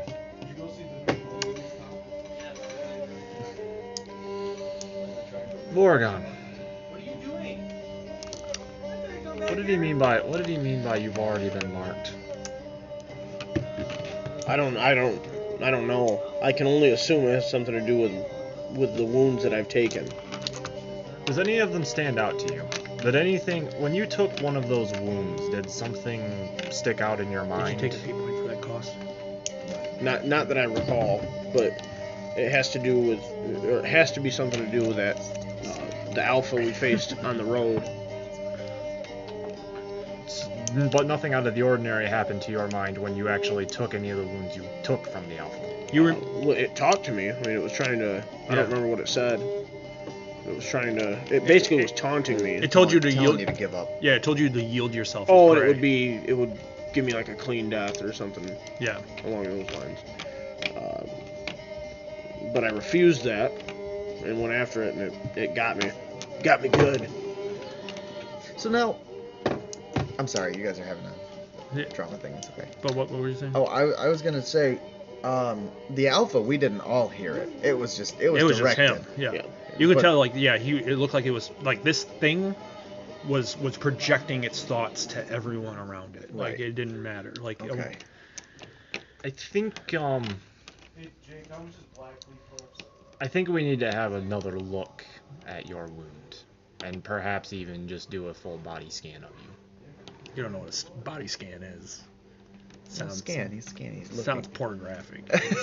I put on my rubber glove. Are you the white elk? Yes, I'm very. He's come to cuck me again. You were basically Dormod, were basically checking Boragon. Yeah, because what that guy was saying, like telepathically, like that's kind of sticking in my head, and it makes me think that maybe there's a little something more to Boragon here than maybe just a massive wound. Yeah. And so I'm gonna see if I can like full body scan.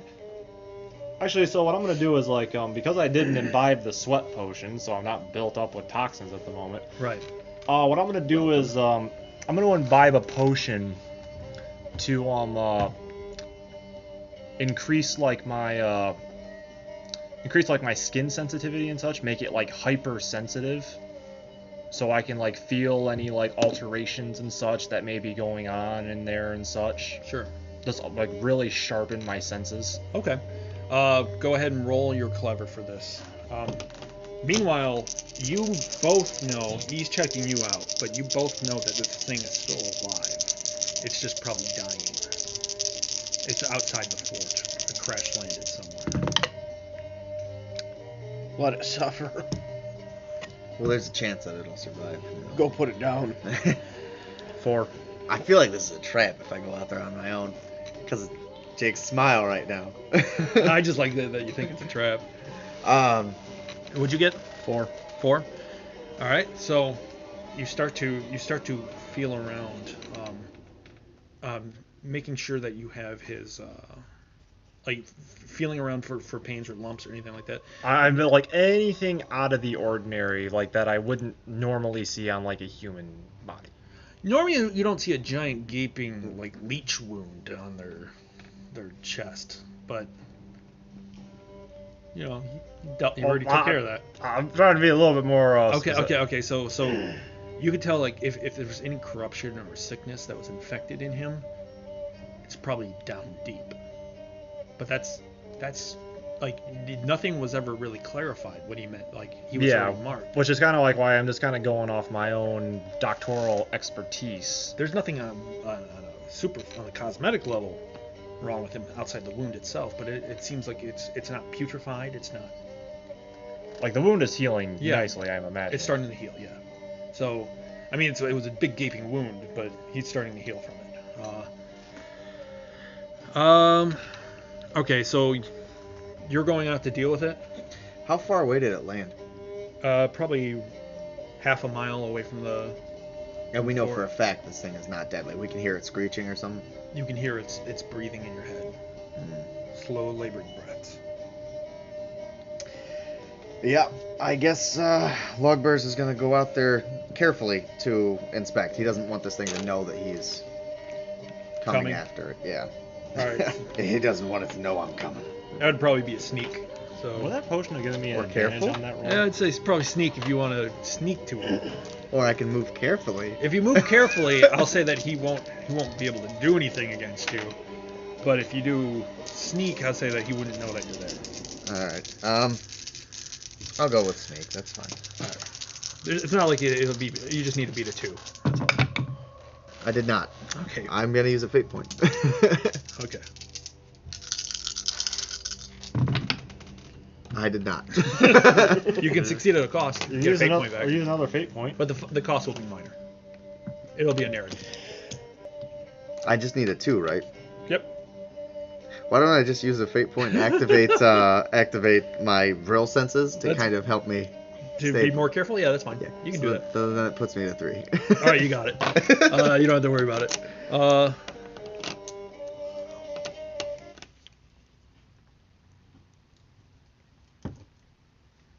It looks up, and you can see like the maw is closed, and it looks like a defeated. It looks more like a Boraz now than one of these monsters.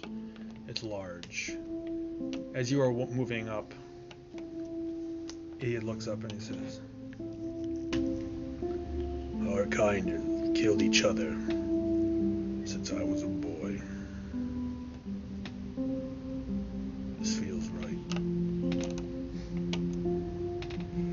Know that you would have been an excellent warrior." Would have been? He look. Is that what you say? Yeah, he's gonna say, would have been. Yes. There's so much beyond you right now. But you can become stronger. You could have become stronger.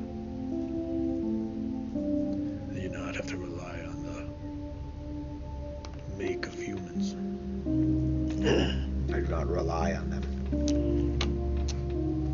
He smirks at that and he goes, "Yes. I bet. It's a human sword. It's a human shield." It was probably a sword that you made, but it was probably of the Vrill don't usually have weapons of that type. They're mostly bone. And he goes, "And that wizardry was definitely not Vrill." He smiles and he goes, "But you take what power you can get." He goes, "No, one last thing. We will reclaim what is ours." Now, what does he mean is theirs? From what you can tell from the book, the humans definitely came in and slaughtered a bunch of Boraz, but a lot of the, like, at least this is what you know from history. The book makes it sound like it was a peaceful subjugation with very brilliant tactics that used to minimize losses on both sides. Mm-hmm. But you know that these people were displaced and some of these people were pushed back from their homelands. You could tell that there's hatred. He has hatred for humans, this is for sure, and which is probably why he uses primarily just humans for the mosquitoes, the bloodsuckers, characterized as what he thinks they are. He looks up at you, and you notice there's at least a modicum of respect for you, where he probably has none for humans. Vrill are everywhere, so there's no doubt that probably Vrill have been attacking his tribe probably since he was young, and that's how he sees you guys, more as a friend than like just a foe that he likes to kill. And there you are, and he's just like totally okay with it. You see him perforated by all his fucking arrows too, so like he's got arrows in his back and his throat and his forehead. So now he doesn't look so corrupted anymore. He looks like a mortal being, like he still has the sucker. Yeah. His flesh is definitely still deformed, but the mosquitoes have stopped writhing underneath his skin.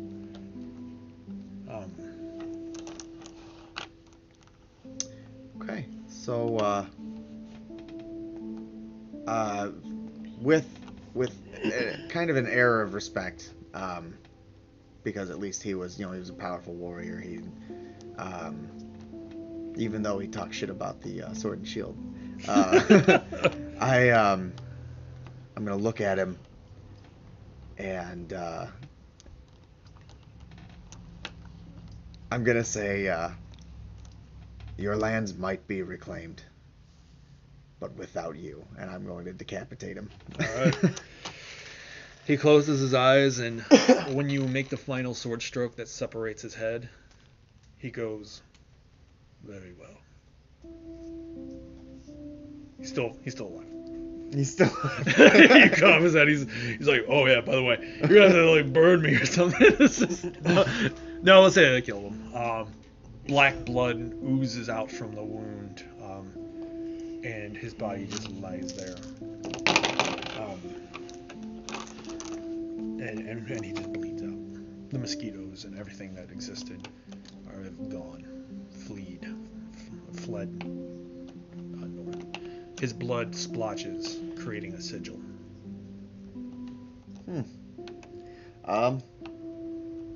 I was gonna say I can't write or anything, otherwise I would make note of that. But you're missing out, buddy. Hey, if you leave me to him, I can record it. Nah. Stinking Vrill. In Boraz, he wrote, "Humans suck."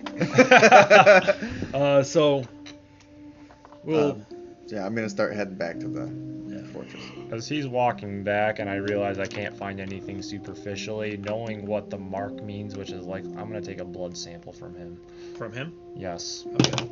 As you take a blood sample from him, black, oozy blood doesn't exist within his veins, and you find regular blood.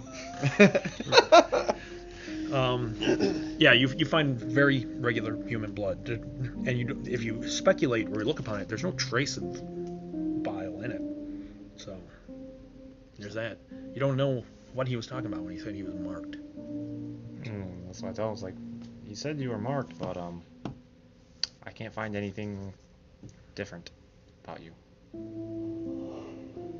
I've got a new lease on life. Yeah. So. Do you have any healing potions? Because I still have a wound.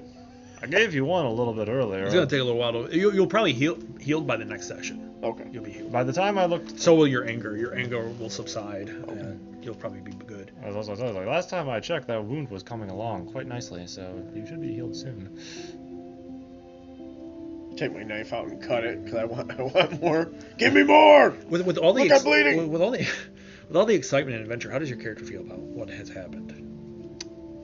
With all this new discovery, you find that probably you've had very lingering thoughts of your family. He's beginning less lingering. Yeah, he's beginning to find himself even more torn because, I mean, it's just like what he told him. He does love his family, but at the same time, it's like this is awesome. He's finding something like, on one hand, this is really awesome, but on the other hand, I'm like, this is also fucking horrifying. If this is what traveling means, then Oh, okay. So you're having the opposite effect. Like this is fucking horrifying. Yeah. Okay. I'm sitting here watching a man form from mosquitoes. I watched him slaughter like these inhuman, like fucking dog creatures. I watched whatever that thing was, and like that shattered the church or whatever. Yeah. It's like, this is not the world I wanted to see. This is the world, but this is also what you're protecting the world from. Yes. Yeah. So, what do you do now? I think we need to keep moving. The scholar opens his hand and he goes, one little thing about that. Gerond is gone. Pretty peculiar. You're worried about Gerond. He's a sword hand. Fair. Where did he go? I'm not like him where I have ridiculous hate for Was Gerond still there when I woke up? Yeah. He was gone by the time you returned to the. It's a problem, and I will take partial blame for this. I went out while you were on watch, and Lagburs. Thank you. Lagburs were asleep. I went out and did what I could to inspect the black blood that oozed from these creatures. I found out quite a bit. Do you pretty much tell him what you found? Yeah, I'll tell him more about what I found. So basically everything, which kind of might put you at ease because you don't have any of the symptoms of that black blood. But okay. But it means I was marked in some other way, so I'm still like, good. Yeah. Great. Wonderful. But the one thing was that when the mosquito man attacked, I went to wake all three of them up, and Gerund was gone. You're about returning by this time. The scholar looks in the area and he says, if Gerund is gone, he may have been taken, or maybe he left on his own. You would have. There weren't any signs of someone breaking into the barracks. No, but perhaps he left on his own. He might have. Can I use my Vrill senses to kind of get a sense of him? Yeah, to see if there's any tracks or if there's. You spend a plot point. Yep, for sure. You got it. I'm down to one. Ooh, you definitely smell him. He's gone north. Or not north, I'm sorry. He's gone further west. Into the steppes. I thought the steppes were east. Is that where we're going anyway? Okay. No, you were coming from the east going west. Okay. Yeah. So he's just gone ahead. Yeah, well, that's what it seems like. Yeah. Or maybe something's drawing him there. Okay. Well, I'm gonna relay that information that it looks like Drund got up on his own. Yeah. And started heading west. So I say we head east. Let's leave the mist. I've had enough of mosquitoes. It's skaters. It's cold. It's cold. It's uncomfortable. I'm tired of this. Yeah. So I'm gonna start collecting all my shit. I'm gonna get all my stuff together. I'm gonna get ready. I'm gonna go. I'm gonna get whatever supplies I might need. All right. Yeah, we should probably load up, and then he's heading in the direction that we're going anyway, right? Right. I'm gonna create a drama scene between your two characters. As you guys are moving, everyone gets all set up. You, after everything you've witnessed, everything you've dealt with, you kind of want to comment on humanity as a whole. And like, I'm not saying that this is how it is, but I'm giving you an opening where it's like you want to comment on humanity as a whole, and you kind of want him to acknowledge that. Your entire thing is like not all humans might be the same or something like that, or like that, but like you're used to seeing this thing. So kind of like from what your characters learned in this session from like the book and from dealing with that creature, you want to get some sort of either affirmation or something of that line from him. So, and this is as you guys are walking. All right, so I'm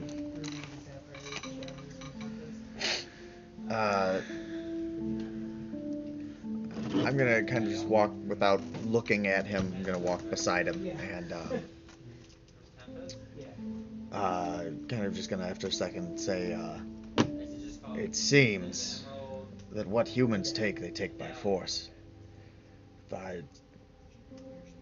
The creature, the man, whatever that we killed, spoke to me before I killed him of how his lands were taken.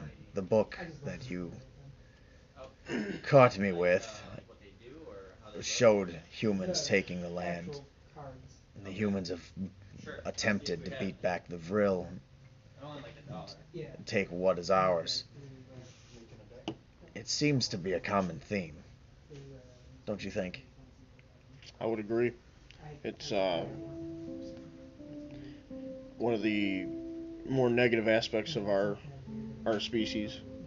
When we don't understand something, we seek to eliminate it, and we act as if we have dominion over everything we come across. I'd be interested to check out that book and see what it has to say. But yeah, I agree. I agree. That's how we, as a species, tend to approach things. Do you want to open up and say that you don't know how to read it? like it's something like you don't even have to say like I don't know how to read it, but like just kind of allude to it because. And I assume that you aren't a scholarly. Mm-hmm. No, I'm not going to. You just hold that in. Yeah, he's gonna. I'm gonna draw the book from my pack and give it to him. I'm gonna hand it to him and say, "Here, I'm done with it." Okay, so I'll take it, and I didn't know that this existed. Yeah. So I'm intrigued by what it has to say, but I'm not surprised by what he was saying. Also, I would be weary of what these things are trying to tell us. They're essentially doing the same thing, just in the other way. They're manipulating not only the land, but the people that inhabited the land. So they are, at the very least, as bad as humans, potentially worse. It says a lot that you would say that they are at least as bad. Don't you think? Well, humans are one of the worst things to happen to any given area. I mean, they are very destructive, and they claim ownership over things they have no right to claim ownership over. How does that, like him admitting that, how does that make Lagburs feel? Like, what's he think about that? He thinks it's not a despicable trait, but it's, like the Vrill, they fight for it. Yeah. They take it because they're stronger and they can. Like, they don't just come in assuming that it's theirs. Right. And so he sees that as kind of, he recognizes that that's a huge flaw. In humanity? Yeah. Okay, so you're seeing it as like humans take it because they think it's theirs, but Vrill take it because they need it to survive. Well, yeah, Vrill proved that they deserve it. Right. In his mind. In combat, yeah. Yeah, he proves that he's worthy of having it because he's strong enough to take it. Right. Whereas humans, they just kind of, they see it and assume it's theirs. Yeah. Vrill are like, oh, I know it's yours, but I'm taking it. But I need it. Yeah. And I'll prove that I deserve it. How does he feel about Boragon admitting that, like just coming clean with it? Well, he can respect honesty because Lagburs is not a he's a blunt person. He's an honest person. So he can respect at least that there's honesty there, that there's a good back and forth, that it's that he feels like he's not going to be lied to all the time. Right. How does your character feel about him coming out to you like this, like just talking about humanity? Or you guys have barely maybe spoken a word to each other, It's just... I make an assumption that he's curious about humanity, and then there's probably some type of connection between his ways and how human they actually are. Mm-hmm. Even though they seem like feral beings, I mean, when they become sentient, they still have humanistic traits. You know what I mean? Like, he talks about taking things because they deserve it. Yeah. It's just a different way of looking at it. Yeah. You know what I mean? Where humans take it because they think it belongs to them already. They still have to find a way to conquer nature, for instance. Right. And it might not always be through sheer force. It might be like some sort of cultivation. Yeah. Yeah. But it's the ends are the same. The means are just slightly different. It's all about dominion, right, one way or another. So it's just kind of all how they look at it, because like in truth, the way he sees it is it's still very much like the way humans, like the way he's saying humans see it. It's just in his mind it's justified because that's what he knows, and in a human mind it's justified because that's what they know. Does this kind of take you away from your curiosity of humans? Do you think? No, he's still curious. He's still interested. He just sees them less. At this point, if he were considering attempting to join civilization, he's got a few qualms about it now. Right. He's kind of a little wary. Right. Because humans they tend, in what he's noticed, he thinks that they tend to subjugate the things that are different. These things that So even if he can join human society, what's it gonna be? What's the point of it? Yeah, he thinks he's just going to be subjugated anyway. Right. All right. You guys continue walking. Days or hours turn into days, and days turn into a week of traversing the steppes. You have just enough supplies to continue eating, and you always feel like Drund is just a step ahead of you guys. But it seems like he never makes camp. He just keeps walking, and he always seems to gain a little distance on you. The monsters and the creatures that you see. Everyone describe one thing that you come across through the course of your travels in the weeks across the Garrik's Pride. I keep saying Garrik because Garrik is an old character of mine, but it's Garrik. Garrik is the character. What do you guys find in the steppes? You come across vegetation that's become kind of terraformed, I guess would be the... By this mist? Yeah, it's been altered, and it's almost like a Venus flytrap. Not look, but it's like... It's something that opens its mouth and... Well, it's I can't think of the word, but it's basically dangerous. It's hostile. Yeah. Like basically, if you get lost in it, it'll consume you. Okay. Steve, we've already covered that.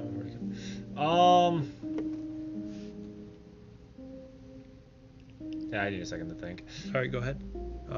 Okay. We come across numerous creatures, but one of the first ones that we saw was almost a snake-like thing. But it moved, instead of slithering like a snake, it actually is almost like a sidewinding. Okay. Across the ground, almost like the way a screw turns. Yeah. Like a sidewinding across the ground. Very weird. Yeah, and I'm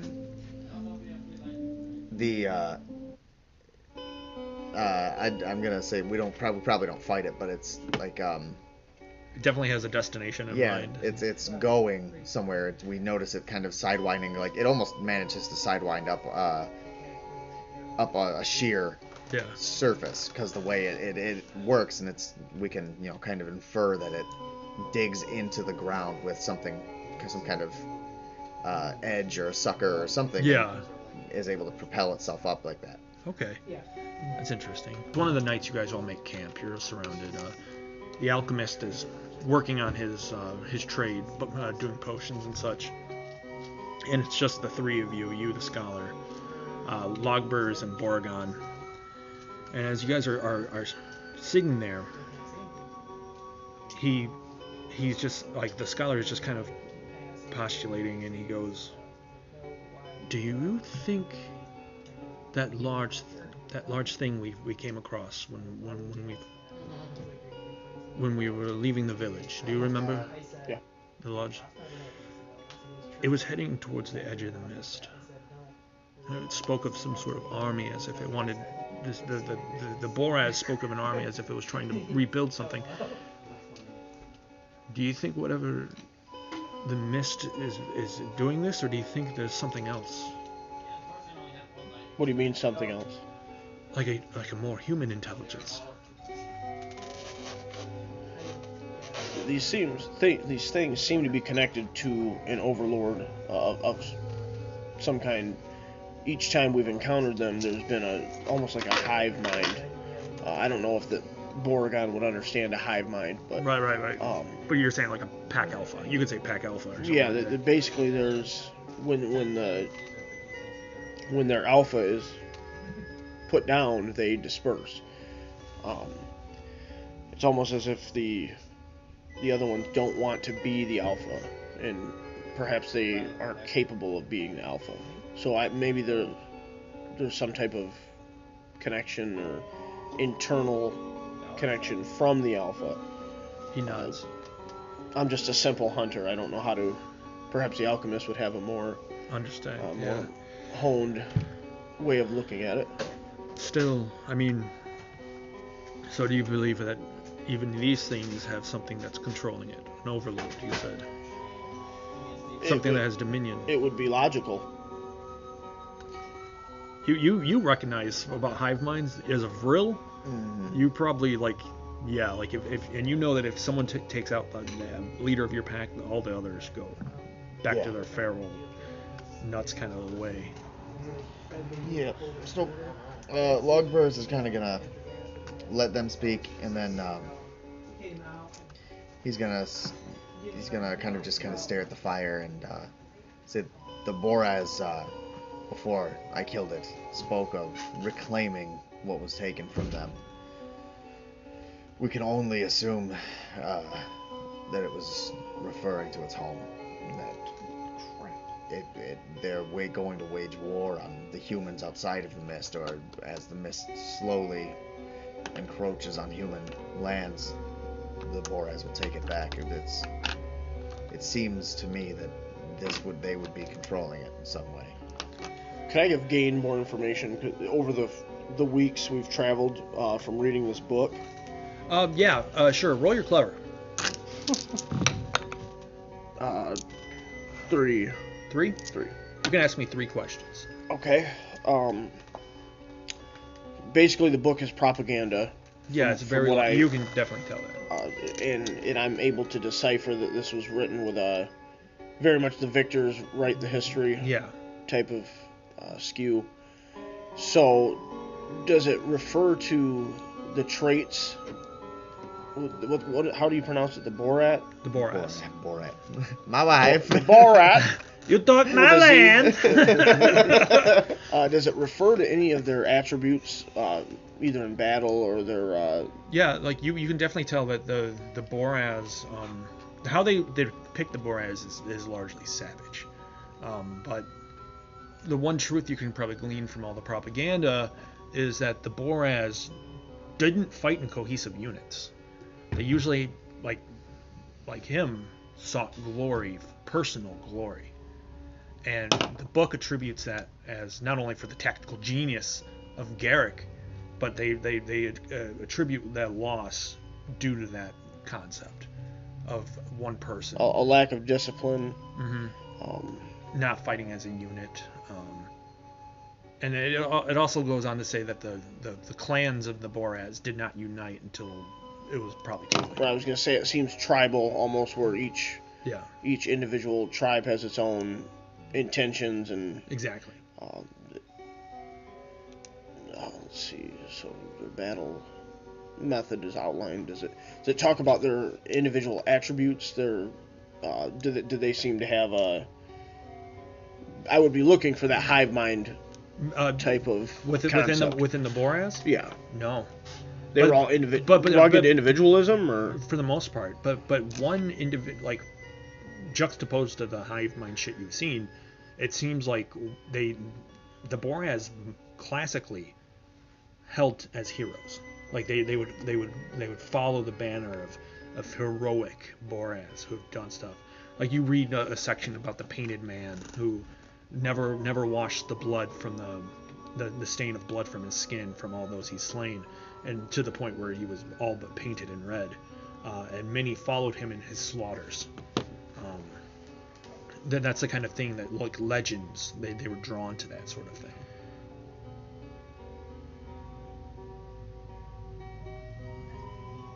Huh? That's an actual character. Yeah? Yeah. That's pretty. Someone played as it. Have I ever treated a Boras? I'm just kind of curious. Probably. Like I said earlier, the Boras that have joined Rorikstead, like as large, have actually, as the generations have gone, have gotten smaller. So now they're probably around 6 to 7 foot on average. I'm actually kind of curious. Is that because you made mention at one point in time in the other game that Boras can crossbreed with humans? Is that? Did I? You did say that. Yes. Oh, they probably could have. Because my question was, have they gotten smaller because their genetics have started to become assimilated with humans? It's very possible, yes. You definitely see it's a very rare case. Like the fertilization it's very difficult, but so yes, having it's very possible. Hybrids between them is possible, but the chance of actually conceiving is lower. Very low, yeah. I have one more question, don't I? Sure. Yep. Was allowed. Okay.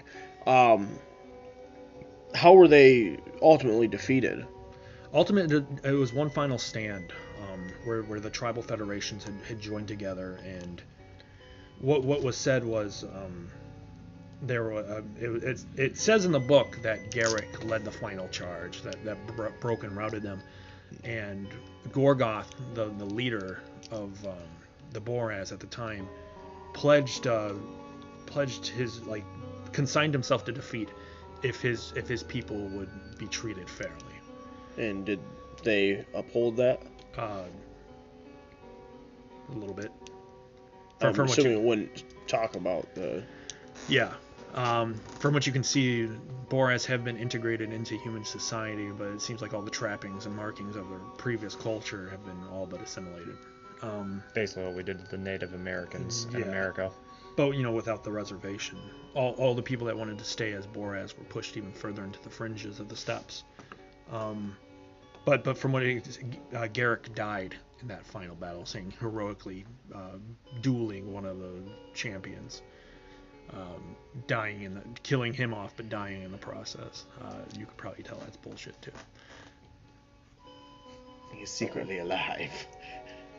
No, he died. He died like a bitch's death. But yeah, but that's what you read. Okay. So, that's basically what you've learned, and you've gleaned very similar information just from the pictures that you've read. This dude's a hero. Yeah. They totally. Which kind of puts into right. Now that begs a very interesting question about your character as a whole, as a sense that when you think about it, your character is all about personal glory and stuff like that, but not once are any heroes mentioned inside of like any soldiery or champions or heroes within the books of this human. Like it's all about Garrik, and he was a leader, and from what you can tell, he's more a leader than a warrior. Pause that as you will, as Vrill actually follow unquestionable strength, and they followed this guy who probably had no real strength.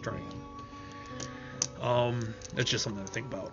But as you guys are sitting there, you're watching it as a campfire, and I'm probably still I'm seeing what further experimentations I can do on the Black Blood. The Black Blood. At this point, my character has turned that into his Rubik's Cube. Okay. I'll roll to see if I can find out anything else. I'm gonna say right now it's gonna be kind of pointless. We'll say right now you need a 14 if you want to learn anything else. Can I even get that? Let's see here, because I got. It would be very difficult. I'd have even if I. I've done it before. So let's see. I've done it before. I could do. I could get clever plus 3, alchemy savant 5, 7, 9, 11. It is possible. I think. But it's not. I think after this would be a good place to close it. Basically, next time around, you'll come across Drund one way or another, possibly, and everything else has been gained and learned. Look at the back of everyone's.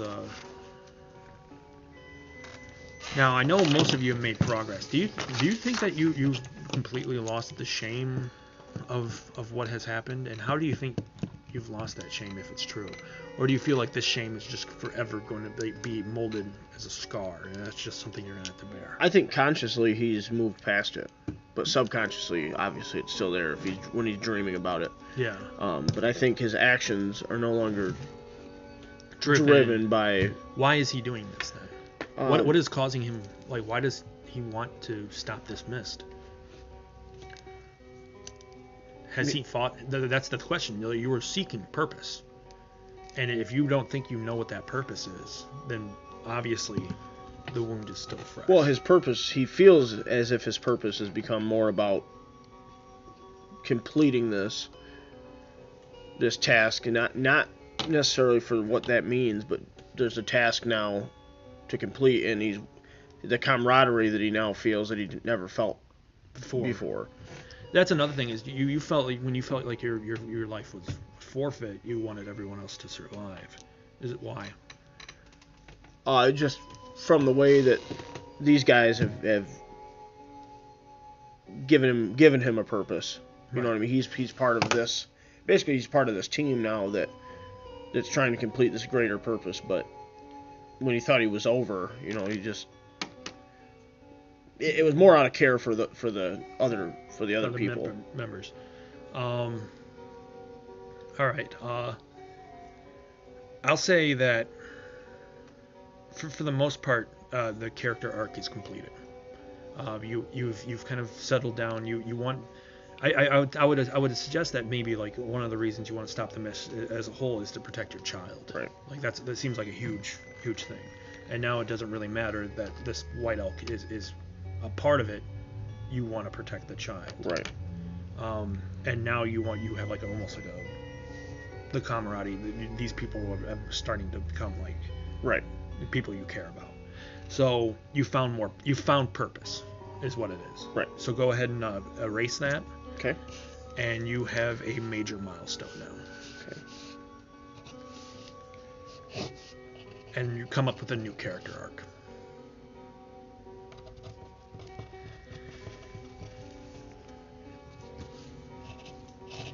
Now, was it do give in to my wanderlust, or do we go back? Yeah, I never did think of a second one, but it would really seem like you've said that there's horrors. Like, this is fucking terrible. Yeah. Well, it's like on one hand, it's like, part of the reason I became an alchemist in the first place, and like the whole reason I joined the Enclave, was because I was looking for camaraderie, but even more than that, to increase my knowledge as an alchemist, to increase my capabilities.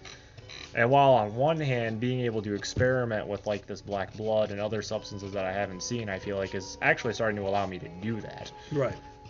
On the other hand, though, at what cost is that knowledge going to come with? And that's kind of the question. That, like, the more you pry, who knows what you'll find. The horror that you're seeing, and you might hit a wall where there is no good outcome, where the people are doomed. And if that's a question you really want answered, I think the concept with your character is, so the question is, do you think after this, from what he's seen so far, he will no longer be that wanderlust will probably die? Will he be satisfied with what he's done and finally be able to settle down? Do you feel like you can answer that question right now?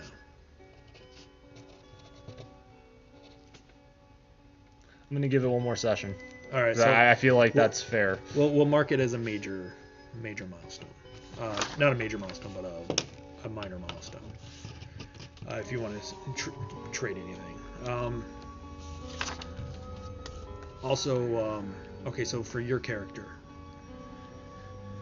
do you feel like he's satisfied ending his character arcs? I mean, I think he's grown his legend. I don't think he's fully I don't know if that's one that can really fully be satisfied. What's that? To grow his legend. To where it's. Well, there's to where you feel like he's satisfied. No, the growing your legend, that probably won't be satisfied till the very end. Right. I don't think he's. Or give up on the concept of it as it is. Like that's another thing is you either grow your legend or stop caring about it. Mm-hmm. And that's something to think about here, because you see these books about a person whose legend has been forged, but obviously fabricated. Mm-hmm. So, and probably the soldiers who died heroic deaths fighting against the Boraz, or the Boraz themselves, are not even made mention. Mm-hmm. So there's many things for your character to contemplate, where you can be like, well, what's the point of trying to forge a legend among humans when there's no point to it? Or he can stick to it and say, like, to the end, and say, I will forge my legend in the end this way. So that it's kind of a open in the air. What's the other character arc? Either I join human society or I return to the Vrill to raid again. That is not that. How do you feel right now? Like he's still kind of in that. He's still kind of he's very much in a gray area. Like where he's starting to kind of grow and right. He's starting to kind of like the guys he's with. Right. He still doesn't know if he can handle full-on human society. Right. It's. He can deal with them in pockets, like small little. Right. If it's people that he can be around in small, if it's a small group, it's people that he can. Yeah. Be around and test and get to the point where he can trust them. He doesn't feel like he can trust a human that he's going to meet on just meet on the street. Yeah. Right, because they have to earn your trust. Right, same situation that he was talking about with Boromir, his son. Yeah, Boragon. Where he was like, he said it just seems like humans, assume they have that whatever belongs to them, and so he thinks that it's going to assume that he's some freak, or which I mean, whatever, but right. But they're just going to assume that he doesn't deserve what they do, or whatever. So he's very much in the gray. He doesn't right. really. He likes part of human society, but not all of it. And I think that's so. How does he compare that to Vrill as a whole? I mean, he likes the simplicity of the Vrill society, where it's honest. It's it's what it is. Yeah. Whereas humans, there's always second guessing. There could always be a lie. There's right. So you feel like you made progress, but you don't feel like you're satisfied in your arcs? I haven't satisfied anything. Did you feel both? Do you feel like you've moved closer on both? I think so. I'll give you a major milestone if you feel like you've progressed with both. Trying to remember something. Do we have a book here? Because I think it's not major. I meant significant. You can increase a significant milestone. You have a minor milestone. Yeah. I gotta think of a second character arc too. Yeah, because that would have really helped. Like this is basically how you level in this game. Yeah. It's satisfying. That and satisfying plot objective things. So we got two significant milestones. One is if you have a severe consequence that's been around for a while, for 2 sessions, you can clear it. So you can basically clear one of the wounds that you have. Okay. You can get a benefit from one of the minor milestones. You can also raise one of your approaches.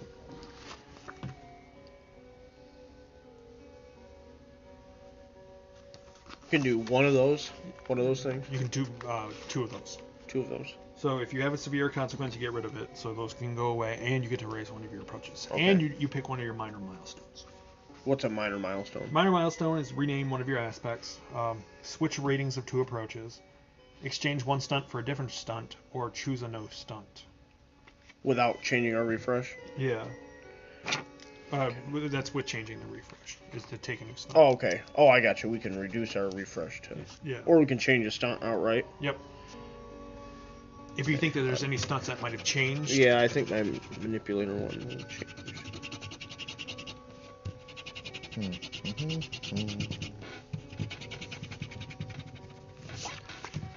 If I'm not thinking about it, I'm just going to write stunt in here for now. Can I Can I? You can actually like you're starting to evolve to fight these monsters, so you can use a stunt that recognizes that fact. Do you want to do something? Do you want to change anything? No, I think I'm pretty good for now. Maybe get rid. You could probably. Well, I mean, like, what about that? The suppressed part?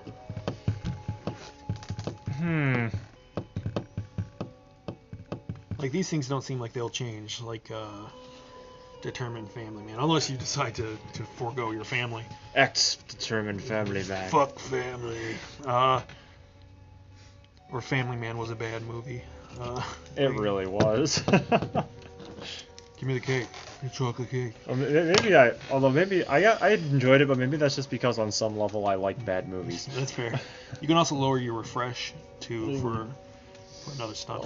Something on I'm just not Michigan's new bill. Anyways, this will be pretty much close it out here. Moving closer, I think it would be 1 or 2 more sessions, and the game will pretty much be done. But as you move ever forward, the world becomes more and more nightmarish, and that's just something that you're slowly learning to survive within.